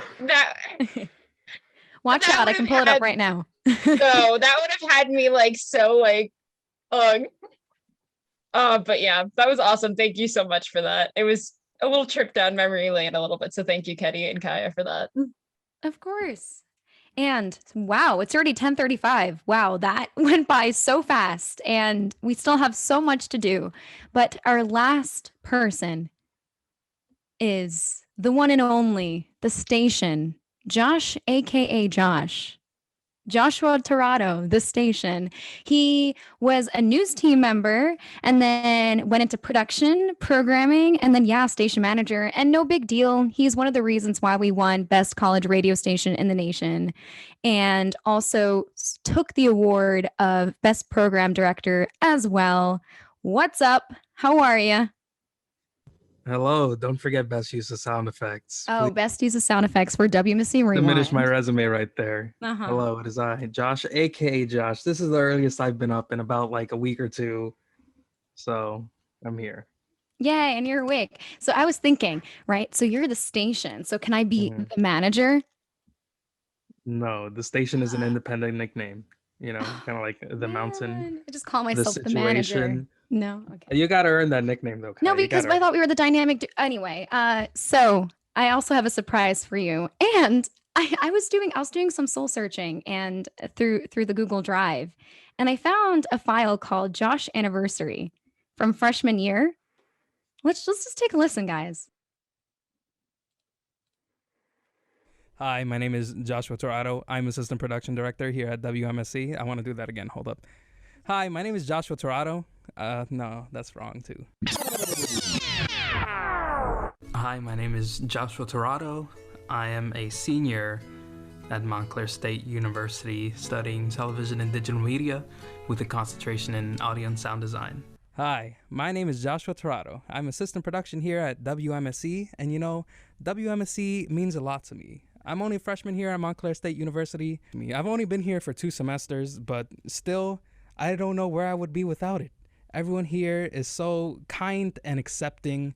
It's honestly a family, you know? Like, I don't know where I was going with that. Hey, you're listening to 90.3 WMSC, Upper Montclair, where music stays cool. Cooler than a dog on a skateboard.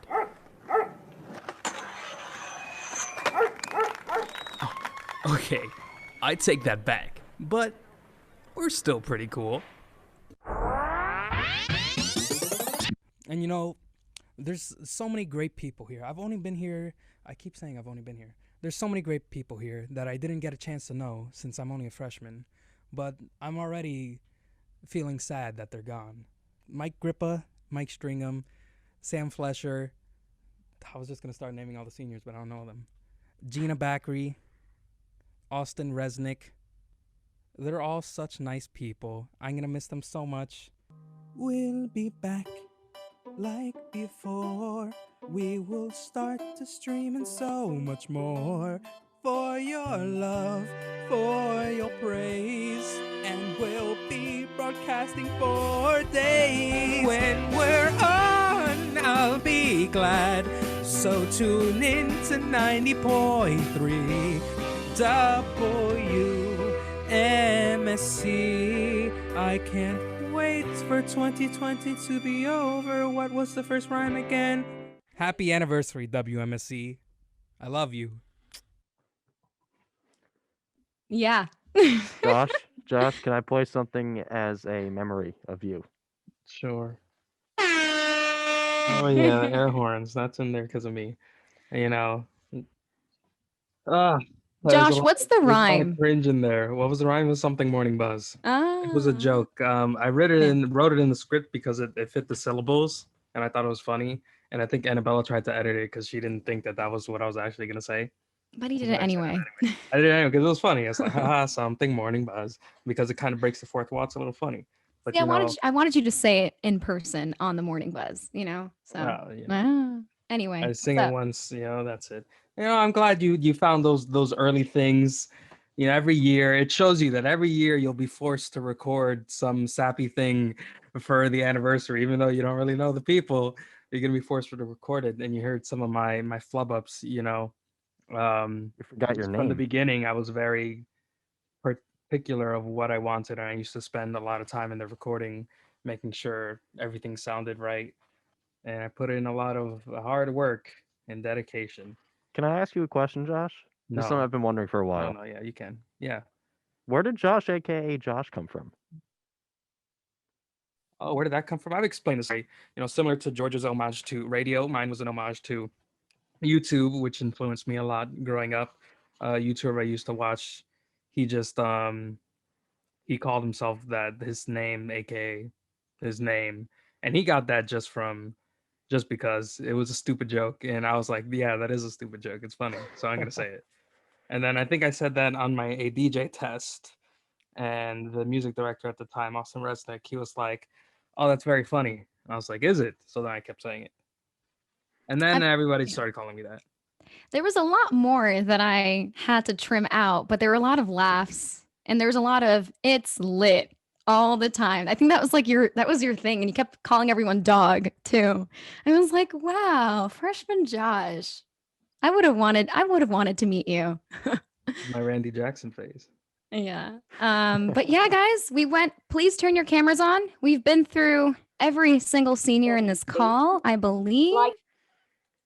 Yeah, Brian's in a classroom. That's pretty awesome. Of course, man. Education first, guys. Education first. Right. And a suit and tie. Tyler has his whole getup. Philippe has green headphones. That's pretty awesome. I'm here boring with silver ones. Annabella Poland is here also. How incredible. So we have 18 minutes left. And I kept hyping up this question. So here's the deal. I'm going to ask you a question and everyone's going to say it in a couple of words, keep it short. I know we're radio people and we can't really keep things short, but I think we could try. So here's the question. If there was like one takeaway, and obviously, consider the global pandemic, it happened, it's here still. What is the one takeaway that you have from your last year at MSU and WMSC? Whoever would like to go first, just go for it. Honestly, Professor Brian, what's up? Professor Brian, okay. I think the one thing I can just take away is just, it was one thing I could take away from WMSC was the fact that I got to bond with so many people I didn't know. And I think it brought me closer actually to those virtually, like with you, for example, even if it was like, hey, I'm going to send you my show late, like, sorry, but still it brought me closer to you. So I think the fact that it brought me more, it communicated me more, and I think it taught me a lesson and reach out to others, because you never know. Just try to reach out and just try to reach out and do the best that you can do. Deadlines, man. Deadlines. Say hi to the teacher behind you. I could hear someone speaking. No, that's just the computer, actually.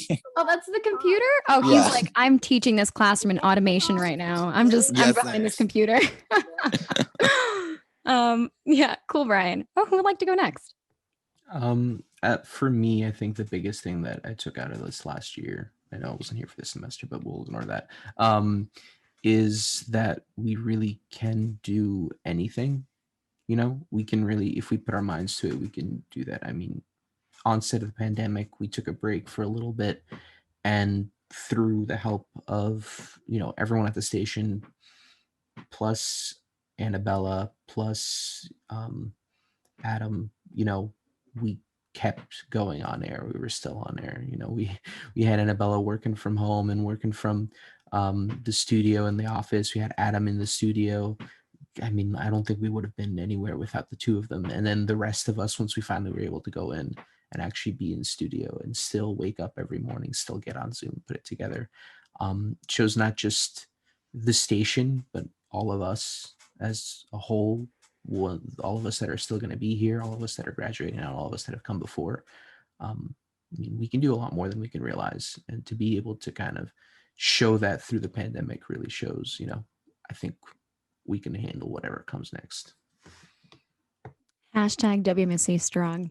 We need to use that. I know it's cringy. Annabella's looking at me like I have two heads. She's been trying to do this for 2 years. Don't let her. Now that she has the platform of being station manager, she thinks she can push it forward. It's her plan all I will along. come She's back a station manager and smite you.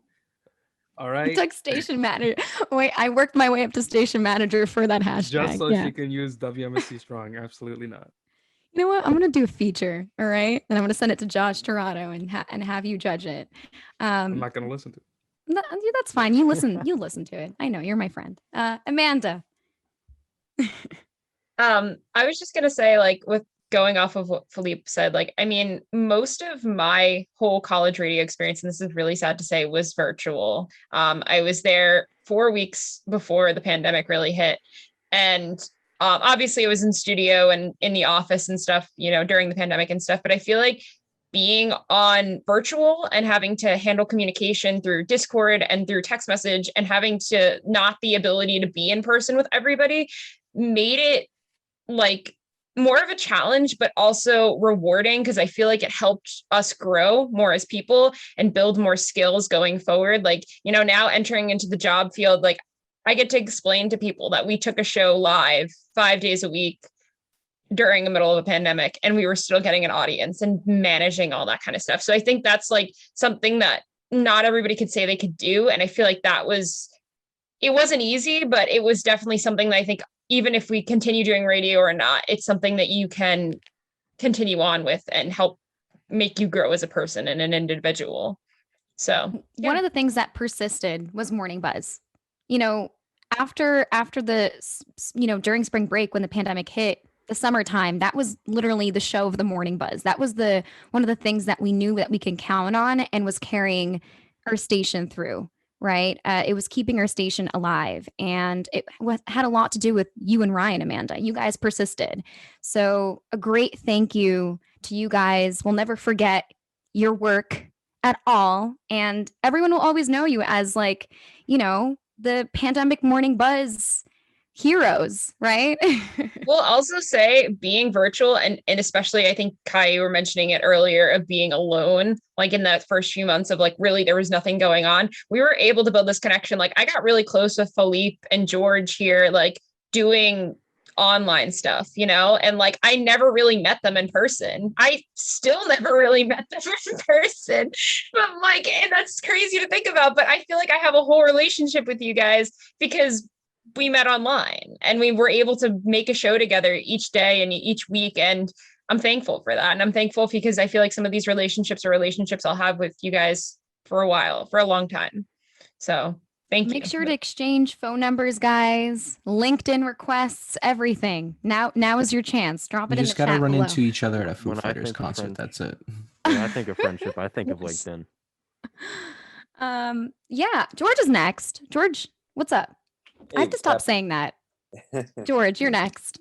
Yeah, so I would say that one of the things I took away was just learning how to work together, because I was fortunate enough to be part of the SMT my sophomore year, and just learning how to, you know, just go off of a symbiotic relationship, you know, even if, you know, you're working with someone who's in a different position, you know, just trying to work together and communicating, and how important it is to make something work. And I was fortunate enough to work with some awesome people on the sports team my freshman year, and they sort of helped me get prepared for, you know, what I would do as a sports announcer, play-by-play announcer, and also just you never really realize the amount of fun you have in 4 years. Like it's just like, I mean, I'm gonna remind Josh of the Shadow Realm when we did the Yu-Gi-Oh battle at like 4 a.m. You know, that was a lot of fun. But look, you know, the station, that it was the perfect outlet for working together and also getting started in something. And I definitely think that it helped me out in the long run, just like it might have helped some of you out. Preach, George. Absolutely. Look at that smile. I need to see your face more often. Yeah. I mean, I really hope that next semester is going to be different, and that, you know, I don't want to declare you guys alumni as yet, but, you know, that we're going to see each other no matter what. If that means that we're all going to be in a great big lawn on Montclair State campus, it's going to happen. And just know that, you know, we're going to see each other soon, you know, and that's all I want to say, because I'm going to start getting emotional myself, and that is not the rule. No. But yes, oh my gosh, it's already 10:50. Wow. Who would like to go next? We have a couple of seniors here. I'm going to start calling people out. Brian. Haley said she would go after George. Who? Haley did. Haley, go for it, girl. Okay, it was kind of similar to what George had to say with teamwork, but you know, this whole team is so dedicated to what, you know, any work that they had. There was always something going on that everyone would work so hard on, and it was just like awesome seeing that. Like I've never met such a hardworking group of individuals before, and like it was awesome to be a part of that. I love promoting everyone's shows and interviews and all the events happening because there was so much like passion behind everything. It was just awesome to see, and I can't wait to see like what happens in the future with you guys. Thank you, Right. Haley. Thank you, Haley. Go ahead, Tyler. Well, for me, it was always about expressiveness, and I think that's a very important word that I think a lot of you can consider. Whether to me, the only thing that, from my perspective, that really happened in regards to COVID was I lost the spontaneity that was a live show, and I really had to think about what it was I was doing, saying, playing on air. But I always tried to kind of retain the core of what I thought the show would be, and what I thought my contribution to the radio station could be. And I it's just crazy to think. I said this earlier, that I think each of us we don't realize we're all very young, 20 somethings, I'm sure. And I think 20 years down the line, we might recall a memory from the radio station, something we did, someone we met, and it will have shaped us in some way. And I'm very excited to find the moment back in the future. And I feel like it'll come in like blips. Like it'll be very random. Like you are probably just going through your day and out of nowhere, a popsicle reminds you of something that you talked about on your show or an interaction you had with someone. Like I don't think it's something where, I mean, unless you're actively like sitting there and you're like, let me think about my time at WMSC. I feel like, it's going to come in blips and it's going to come at random moments. And it means that it literally impacted you and that what you did was right and it was real. So yeah, man. I feel like that'll be the same thing with you guys too. I'll just be like, and Kenny and I for sure, and Annabella will probably be on campus next semester, and we'll be like, that reminds us of Amanda, that reminds us of Josh. Like that's something that like George would do, you know what I mean? So Josh is our last person to answer this question, and then we'll move on to our next segment. Should I go now? Is that my introduction? Oh, I can't even talk. The station speaks. Yes, I am the station. My little takeaway, especially from the last year, I would definitely say to enjoy the minutia. I'm gonna use some big words now. If you need to look it up, go ahead. Minutia. The little things, every little detail, because a lot of this is looking back, hindsight, looking back, oh, I should have done this, or oh, this was fun. I know George mentioned the Shadow Realm.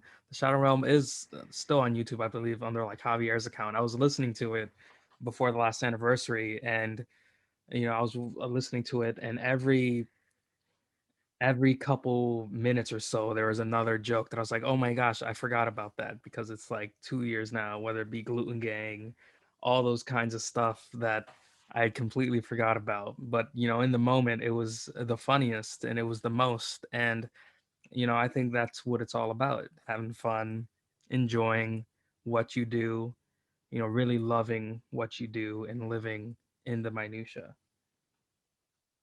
Josh, what does minutia mean? It's like the little things.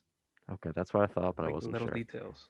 Kenny, that's exactly what he said. He was like, that's why I thought so, but I don't know. I got scared. He was like, go look it up. Minutia, the small things. Yeah, Right. I told you. I said, don't be afraid to look it up, Kenny. Even if you have to double check. I was afraid. I feel like Josh has like You a can't let dictionary that fear app and rule he you. fix it. Sorry, No, what? my brain is the dictionary. Let me advice for the kids out there: play some video games. You'll be smarter. Your vocabulary will increase. Your vernacular tenfold. You will master the English lexicon. I got an SAT question right from playing the Elder Scrolls. I can attest to it. Did you really? Yeah, sanguine was a word on the SAT. Oh yeah, I and, remember that. And the sanguine rose is an item in Skyrim. So See, video Yes, the games make you roast. smarter. See, I was going to say something, but I'm not going to say it because I don't want to be grilled and be questioned for my time here. No, I'm not going to say it. Okay, so thank you so much for answering that question. It's really hard to think of just one. Yeah, gluten gang. I mean, I remember that, and it was the most random thing, and it was those random things that It was really the made your funniest. I time used to be another nickname that I feel like nobody in this call other than maybe Kai and George would know. I used to be Ciabatta Boy as a Yeah. member of Gluten Gang. Good times. Yeah, and it was like a group of you guys. Like you guys formed a cult in the office, and it was just like the gluten gang versus the non-gluten gang members, and we would just make fun of you all the time. Anyway, that's beside the point. That could be in the after party. But anyway, so I think now it's the time. Annabella Poland has been waiting here so patiently, and it's time for you to go around to each senior and just say your final words about them. Well, that is not fair, everybody, because I have minutes to make that happen, and each of you deserves like at least 2 hours. So I'm going to address you as a group in the best way I can to make the top of the hour. Congrats on doing the one extracurricular activity that actually makes you smarter at WMSC, that makes you a better speaker, that makes you a better team player, that has the most transferable skills. Thank you for doing radio, which is something that I care so much about. Growing up, that was my companion all the time. I would fall asleep to it. And it's hard to think that younger generations are not going to have this passion for radio, to listen to a song premiere on the radio the way that I did. But you make radio fun, and you bring your own takes and creativity. And this is why I let you do your show, and I may nudge you in the right direction. But when you get to your creative zone, and I mean, so many of you here have done so in the time that you've been here, it's so fun to witness, from the cringy freshman year moments on air, which everybody thinks they can do, right? Like, it's like, oh, I can talk. I'm a human. I can do speech. And then they get on in front of a microphone, and they become very, very, very, very, very small. And then they grow in the radio station, and their personalities, and their skills, and their qualities. And it's just so fun to watch and see. So all I can say is I cannot wait to see what you will do next. Thank you for letting me bear witness to this transformation for each of you, whether it was 4 years or just a year and a half. It's still remarkable. And what we did in the past year, in the circumstances that we were thrown into, just like a very quick moment in time, we were all in New York City, and we had to just sort of like deploy back to New Jersey, call everybody back, and bail on this conference that somehow was still happening. And then what we did in a matter of a week into the year, it was amazing.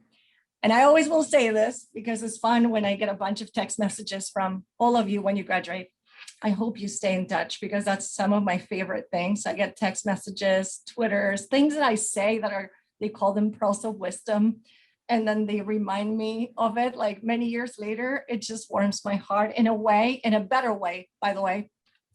I feel like Baltimore putting a little bit of a Horcrux on each one of you, and a little piece of me gets to live with you. If I could do one thing, it would be to take any pain and any heartache that you may have suffered or are going through in this time, because it hurts, because we're family. And I will be there on graduation. I will be lining you guys up. So you better show up. And I hope you are wearing this. And if you didn't pick it up, right, you have to see me, because that's our moment to tell everyone, what did we do for 4 years? What did we do for the last year? We did radio, and you should too. Thank you from the bottom of my heart. And I hope that you will stay in touch.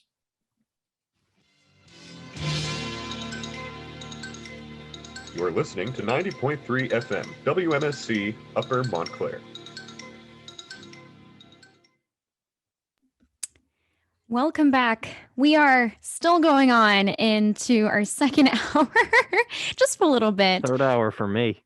Third hour for Kenny Horn. He's been by the board since 9 a.m. and It's his obviously had first to drive here. experience of a real show. You know, Kenny, before the pandemic, our shows Oh, used to be man. 3 hours. I heard that. Back in the day when the kids. Back in my day, I used to be in the studio from 1 a.m. to 4 a.m.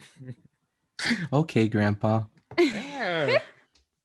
Hey, Philippe, you were the one that made the reference that you're going to be that old man saying. So Oh yeah, like that coach that comes in. I mean, I The know. coach walking in like, Yeah, I'm just gonna pull up. I mean, I was there about a week or so ago to pick up my stole with Annabella. Spoke to her a bit.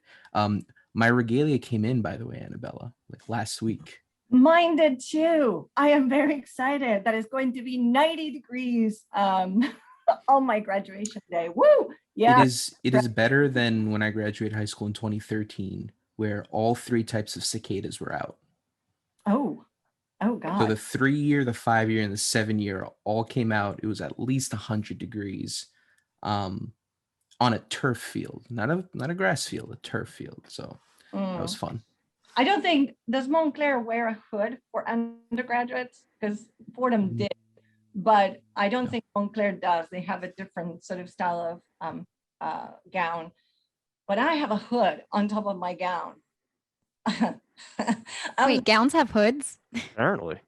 Well, it's detachable, and usually when you get your master's or your doctorate, like if there's a ceremony that allows for this to happen, pre-COVID era, they usually put the hood on your back, right, as a symbol of you achieving the master's or the doctorate. So it's like the master's version of moving the tassel to the other side.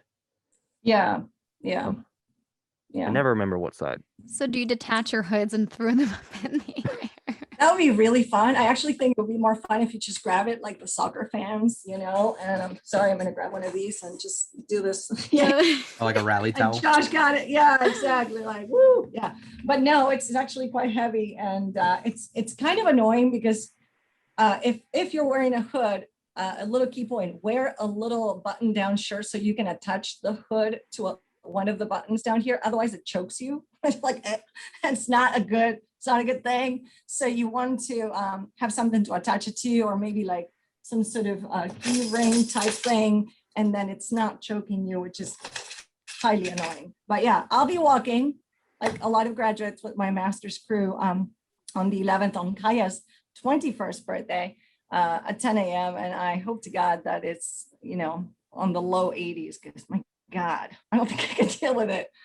But yeah, it's going to be exciting. Graduations begin on Monday, by the way. I don't know if anyone here is walking because we have different colleges at the radio station, but they begin on Monday and they go through the 14th. So parking is going to be tough already today. There's a lot of parking lots that are closed. I had to park in Bond, like right by President Cole's house. There was no parking at all whatsoever. So it's going to be fun. Oh man. And I think the 7th is when the business school. So I feel like the business school is up first for undergraduates. Undergraduates. Yeah. There's a whole commencement for us masters in business administration. That's all there is to it. Like there's no one else. There's a bunch of us apparently. Wow. That's incredible. Yeah. So guys, get prepared for your graduations. If you're walking, bring a bottle of water. I mean, take care of yourself. And if you plan to go to grad school, remember the tip about the hood. That's right. And the other thing is, I don't think you have to wear a mask. They sent a note out. Masks are optional, right?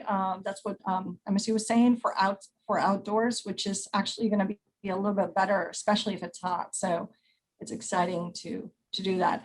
What can I say, you guys? I'm going to miss each and every one of you. I hope you don't go MIA. I'll take it personally, seriously. Josh. I told you I am fully vaccinated. I'm coming to see you. Like that is it. That's it. You have no choice. To see you. You have no choice. I'm going to show up, be like, hello, it's me. It's I.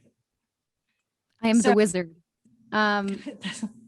So, yeah, I mean, yeah, I think it's time for each person to go and say their final spiel, their last words. I mean, whoever would like to go first, it's totally up to you, but this is your final time on air, guys. Yeah, George. You're up. All right, so I don't know how long it's going to be, but I'll just give the most important spiel. If you want something bad enough, you got to fight for it. And you guys know what I'm going through. You guys know the stuff that's going on, and I'm going to work for it. And that's what I'm going to do. You know, it's been a long 7 months since I first checked into the hospital. And I have gotten better. You know, my cancer is in remission as of now. However, it needs to be cured. Yeah, I know. I'm still happy that it is. You know, I mean, I came a long way. You have no idea how sick I was back in October, November. Like it wasn't a pretty sight. But I want you guys to know that cancer will never ever run me, control me, define me, because I know for a fact that I showed enough bravery and resilience to keep going. And you know, I love this station. I can't wait to be back. And you guys just made it all worth the while. So thank you so much. And I can't wait to see you guys again. Take care. He did the applause. No, George, I miss you so incredibly much. And just know that we're always here. And if you ever need someone to talk to, we're always here and we support you. You know, we lift you up. You are incredible. And we hope to see each other in person soon. And you've got this. You've totally got this. And, you know, you're just incredibly brave. And honestly, you've always had an amazing heart. And you know, we care about you so much, George, and congrats. Congrats on your last year. Yeah. So whoever would like to go next? Yeah. Yeah. So I certainly didn't deal with the struggles that George has. I can put that easily down on paper, but you know, we all have our struggles. We've all dealt with, you know, a myriad of things. You don't know what everyone else is dealing with. But I think he put it well, where you just don't give up, keep going. You can do anything. I mean, I dropped out of college, took 2 years before I came to and transferred to Montclair. I changed my major twice now. I still finish college, you know, like I'm clearly walking next week. Dealt with plenty of mental health issues, but you know, I did what I could. Some days you do the bare minimum, and that's the best you can do. Other days you're able to work your butt off and really feel like you've accomplished something. So I think, you know, now that we've graduated, and for those who will eventually graduate, I mean, you can accomplish anything within reason. Like you can't fly to the moon, you know, with a pair of wings. Like Icarus kind of proved that. But I think if you put your mind to it, if you really try and you reach out to people in your life and others around you who can help, I think all of us can do whatever we really set our sights on. And I think with radio, especially, you know, one of the first things that you do, kind of like your first initiation process, is when you somehow find yourself in front of a mic, whether someone pulls you into the studio or Annabella like literally puts the mic in your face and goes, speak. No, I'm kidding. That doesn't happen. But you know, it's when you find yourself on air, you're kind of survival mode. And, you know, your confidence is low, you don't know what's happening, you're super stressed. And I feel like that's kind of what radio has done. It's, you know, put us at a place where we're being challenged all the time, whether it's like, you know, academically we're being challenged because we're learning and researching new things, or, you know, doing some more tedious things, like for instance, preparing pre-recorded shows. That's not easy. That's hours and hours on end of, you know, preparing it, scheduling it, everything. And I think it's those challenges that we overcame successfully that brings us more resilience. And it's something that it's only specific to radio, you know? And if people don't understand that, well, they don't know, because they're not WMSC strong. Come on. I'll Seriously? just like See what, moving Kaya? his head. Kaya, here. Yeah. Do you want to know what I think about that? Wow. Unacceptable! Wow. No, I'm doing the applause. Woo! Nope. I have the power to play that, and you get the unacceptable. Wow. The Lame. face.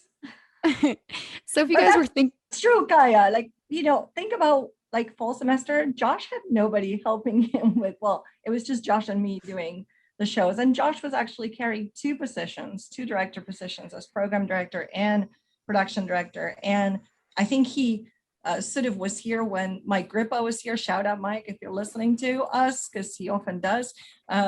He just saw Mike live here, and that's what Josh did. He lived here, college radio day. How many hours were you here, Josh? How many hours were you here for the anniversary? It was like, he's like, I'm gonna outdo everybody. I'm gonna do 104 hours. And I was like, are you sure? Yes. And he was here the entire time. I was like, what is up? So yeah, he is a station in that sense. Like, he's kind of like, if you think of Pirates of the Caribbean, what's the name of the guy who's attached to the to the ship, Josh? You know who? My Davy Jones? No, not David Jones, the dad, Turner. Yeah. Is it Davy Jones? You call me Bootstrap? Bootstrap. That's right. That's you at the station. You're on the walls. Rather be Davy Jones. Okay, I'll give you David Jones. He's good. He's This is when I tell you guys about the hidden treasure I left at the station. Nah, I'm just Frank kidding. Ocean? What? No. You didn't do what Mike Stringham did, which wrote all over the underneath. Oh, no, I was there for that. No, I didn't. oh, that's a new ritual. Got it. A new tradition. Got it. You guys are hearing it now. But yeah, also a special shout out to Nick Cherry. He lived as engineering director, he lived in the office. His skateboard was there. If his skateboard was by the door, he was there, and it was always there. And if you didn't find the skateboard there, then you wanted to text Nick and be like, hey, are you alive? Or is everything okay? Because he would be there all the time. And yeah, this office is their second home for sure. Yeah, who would like to go next? Your final words. Yeah. Haley does. Haley. Well, first I want to say thank you, Kai and Kenny, for hosting this today. It was lovely to come back and kind of talk to everyone again after the semester ended. It was weird. It kind of, I still feel like I'm in the mindset of I'm going to go back in the fall, and then you realize now you're done. And, I kind of hit me the last week that oh my gosh, I'm also done with radio, now being a part of WMSC. It's weird, and I just want to thank you guys. It was a big part of my last year at Montclair, especially being on the SMT, and I'm glad that I met so many people. I learned a lot, even being virtual, and it was cool. Now I can say I was part of the best station in the nation. So that's awesome. And Haley, you were on air. Yay! Yes, I got was. you on air. What a success! Very last thing I do. No, do it more. Do it more. We have alumni takeover weeks. So come back. Do a show. Maybe. I think talk about I'll life. think after about the it. pandemic. I have a question. Did any of you go on Monday after all of your finals were submitted and check Canvas to see what was due next week? Because when I finished my grad program, I did that. Wait, what? Oh, I'm done. That's right. Absolutely not. I just hibernated. You're like, I'm going to sleep now. I need to decompress. Josh, you probably finished your semester at 4 o'clock in the morning, and you're like, and it's time to play a game. I finished it at 11:59, and I was like, I closed my laptop, closed all the tabs. I was like, did I have something that I missed? Maybe, but it's out of my hands now. There is no better feeling than closing up your laptop after a very long day. That Thursday. Oh man, that Thursday, May 21st, right? I think so. It was a Friday. Was it Friday? I feel like Yeah, it was a Thursday Friday. had 3 finals. Well, that's No. you. Well, that's just you. Yeah. Thursday was the 20th. No, but it's kind of funny because if you look at some of the TikToks or Instagram reels, it's people being like, and I finished my bachelor's degree at 3 p.m. on a Wednesday afternoon. And it's that's the feeling. It's wow, it's over? That academic year? Like that? Yeah, you're like, that's it. Wow, okay. Time to move on. Cool. Summertime. But yeah. So who would like to go next? Tyler, Brian, Josh. I'll go. Oh, Go okay. ahead, Brian, Brian. beat me to it. Mr. Crespo. Professor Crespo, you're after Mr. Stampone. All right. Okay.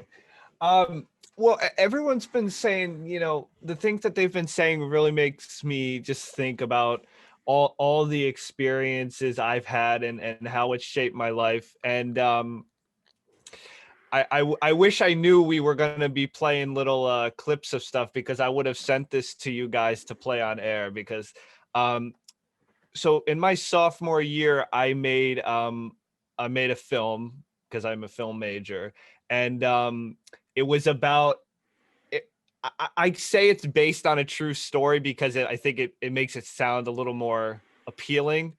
But the movie was about a graveyard shift DJ, which I was, and he ends up taking he wants these song requests, and he ends up turning into sort of an advice hotline, and it features Josh as the station manager in the movie.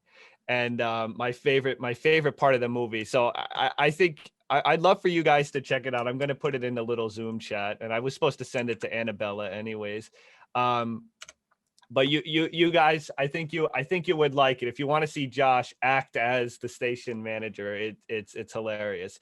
But that's what's so interesting to me is I think about that all the time. I sort of took my own life experiences and chronicled them into a movie. And that's kind of how I approach my filmmaking anyways. But just the fact that my own time and what I've done at the station shaped my life enough that I can go and make a movie about it. That's what's so crazy to me. The size of the impact that my time here has had. And I'm so thankful for it. Thank you so much, guys. All right. Yeah, we should totally put that on our Discord and maybe share it on our socials because I totally want to see that. And wow, what a suspense, guys. Be on the lookout. But thank you, Tyler, for all that you've done and all of our. Josh, why are you the face that you're making right now made me think, are you frozen or Sorry, confused? I realized I never realized it until people pointed out, but I pantomime whenever I'm watching something. So I was watching Tyler's thing, and I was like, oh yeah, I remember this. I didn't have a beard, and that's how I date everything: pre-beard Ooh, I Josh, gotta and see that. post-beard Josh. Oh Yeah. man, yeah. Yeah, Kenny, I want to see it too now. What is this? I was just pantomiming my own things, which I don't realize I do, but I get it from my mom because my sister pointed out that whenever you talk to me or her, we'll start mouthing the words that you're mouthing. Like mother, yeah. like son. Nah. Yeah. So we get Kenny's doing it. All right, let's go. He's gonna go platinum.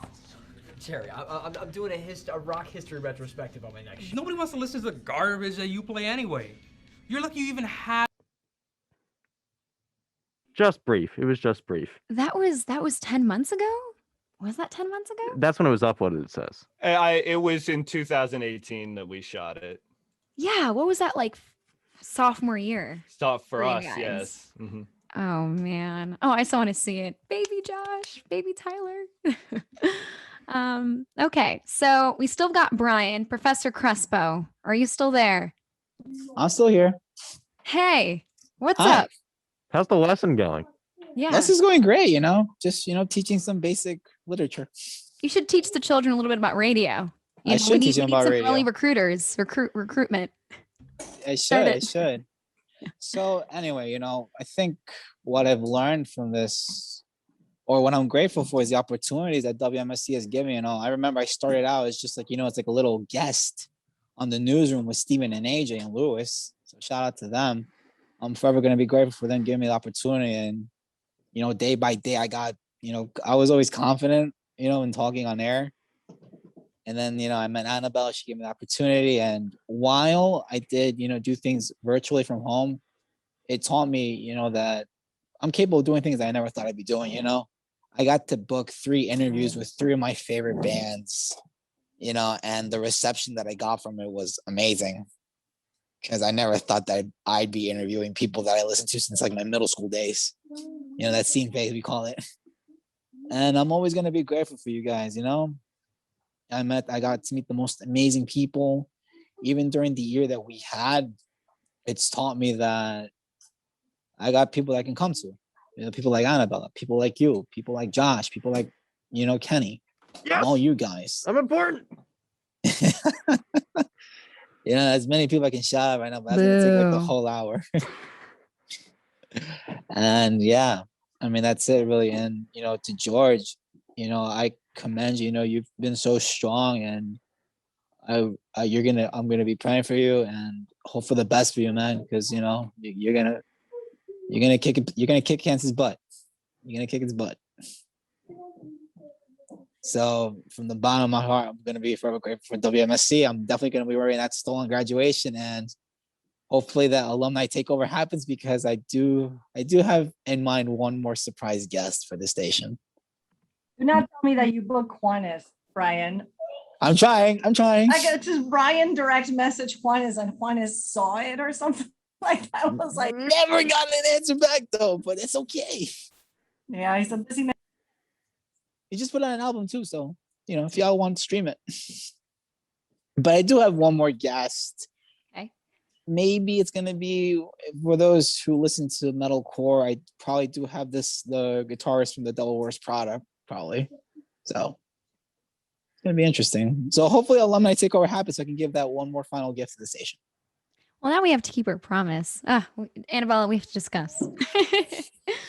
But yeah, stay rock solid, Crespo. Yeah. Stay rock Teach solid. those children. We're relying on you to have early recruitees. Of course. All right, we're going outside, guys. All right, awesome. So our final, I believe, right? Okay, awesome. Our final senior, the one and the only, Josh. The one and the only. Yeah. Okay. Josh Hello. Noel, Tirado. Hello. Hello. So my final words, I would say, 4 years. I mean, for some of us take longer, but 4 years, it's not that long of a time, So what I have to say is, if you want to do something, do it. Similar to what George said, you have to fight for it, you have to want it. But my take on that is to, live openly in that sense. I know I had some inhibitions my first couple of years, but that was just, adjusting. But if you really want something, you got to do it, and you can't feel stupid about it. This is a more sense of like production based, and even but it can translate to, more life focused. You can't feel. Oh, did I freeze? Okay, sorry. If you feel stupid, you're doing it right. It shows growth. You don't want to look back and feel like you're on the same plane that you were when you started. I look back at all the things we heard earlier, and I'm like, ooh, that's what I sound like. Especially freshman year, that stuff. I'm glad you didn't find anything from my show, The Island. Oof, I would have actually left the Zoom call. It's somewhere, but but don't live with those inhibitions or regrets. Kind of just, you got to do it, and you got to do it big when you do it. If you want something, put all your energy into it. Obviously enough energy to live reasonably as well. Don't be consumed by it, but yeah, there's a balance. But I'm saying but a lot. This is what happens when I don't know what to say off the cuff. Usually I'm pretty good at this whole improv things, but it always with the emotions. When you get the emotions involved, that's when I falter. Look at that video or that sound clip from freshman year. I didn't even know what I was saying. That's why there's so many takes, and there's probably so many of these kinds of recordings floating about in somewhere at the station. One computer, you'll find the Josh archive. But anyway, live There's a Josh archive. fully. I mean, among all the computers, probably. Uh-huh. Don't feel like, oh, I don't want to do that because I think I look dumb. Just do it, bro. Who cares? That's really the philosophy. Dog. Just do it, dog. Come on. It's lit. I don't know. I'm leaving that one in the past. Dog, I'm okay with. Oh man. I mean, there were a lot of other things that are just not allowed to be on air, but man, Yeah, because that was a private recording. You're digging through my that was rough not cuts. private. Yes, That was it was. literally set for the College Radio Day anniversary. No, it wasn't. It's a Josh anniversary. Yeah, but that's what I named the file when I Oh, record okay. it. So I'm gonna look for the island now. No, See, I didn't think I I will didn't come think to about your that. house. I Yeah, will you know where I live? destroy your Okay. computer. Yeah. I think my favorite thing that we did all together, it was such a good bonding experience. There's many moments, but it was when we did the Stranger Things spoof that like Josh directed. It's very hard to pull off like 3 different sets of places in like a single day. And somehow we managed to do that, and it looked great and it sounded great, and my car lost a headlight out of that fun experience. It was great because we shook that car to make it sound like we were like shaking and whatever. Yeah, George and I. Yeah, you guys on the back, like at in our full sailor. speed, headed for the for the loading dock. So that's just one of so many memories of what has been done and accomplished here. Creativity is definitely not lagging. I can't wait to see what you are going to do next, Josh. I mean, I really do hope that you are hired by a company that allows that creativity, that brain to just let the tentacles out and do what it has to do. I don't think you're someone that can be molded into a company's like, rigid sort of schedule. When you mentioned tentacles, I like shivered. That's it. So now it's now you're David Jones. Yes, indeed. That's Oh man. But yeah, I think we've gone through every single senior in this call. And of course, a special shout out to everyone else that's graduating this class that wasn't able to make it due to life responsibilities, summer. But Austin Jeffers, so many, Nick Cherry, so many others that Ryan Trick. Yeah. I mean, such a big class, actually. So many people are graduating. I always feel like every single year there's too many people graduating. You know what I mean? Yeah. Madison Everett or former Madison music director. Everett. Yeah. So, guys, thank you so much for taking the time on 10 o'clock on a hump day, on a Wednesday, during smack in the middle of summer break. We totally appreciate it. And I hope that we did you justice with your final senior send off. We're going to miss you guys incredibly, and don't feel like that's it. As we've mentioned, as we stressed, as Annabella has stressed, we want you to come back. If that means spontaneous visits in the office like Kate Bronstein does and Haral Patel, do it, because we'll appreciate it. We'll love it. And we'll definitely think of something with our awesome office team as well. And I just want to say that our show has come to an end half an hour later than we expected. So Kenny was right. We're good on content. You guys have so much to say, and that's why you're radio people, and that's why we love talking on air with you guys, because you're just so much to say. But I mean, I think there were a couple of tears shed internally. I mean, no one cried. I think I jinxed it. That's what happened. I can't say that next time. But it's just I just want to speak on behalf of the station that all of your work, dedication, your legacy is appreciated, and it's better than station. And Josh wrote something in the chat, and I'm trying really hard not to look at it because everyone is laughing. But you guys have all touched us, and we appreciate it, and we hope to carry on your work, and we wish you all the best. And now you guys are already muted, but I was going to say you may now mute your mics, put your mics to rest for now, and turn off your videos, and I officially declare you a WMSC alumni. And I would like to play a special selection of music for our alumni, George Jam Gochin. Me and him are Beatles buds.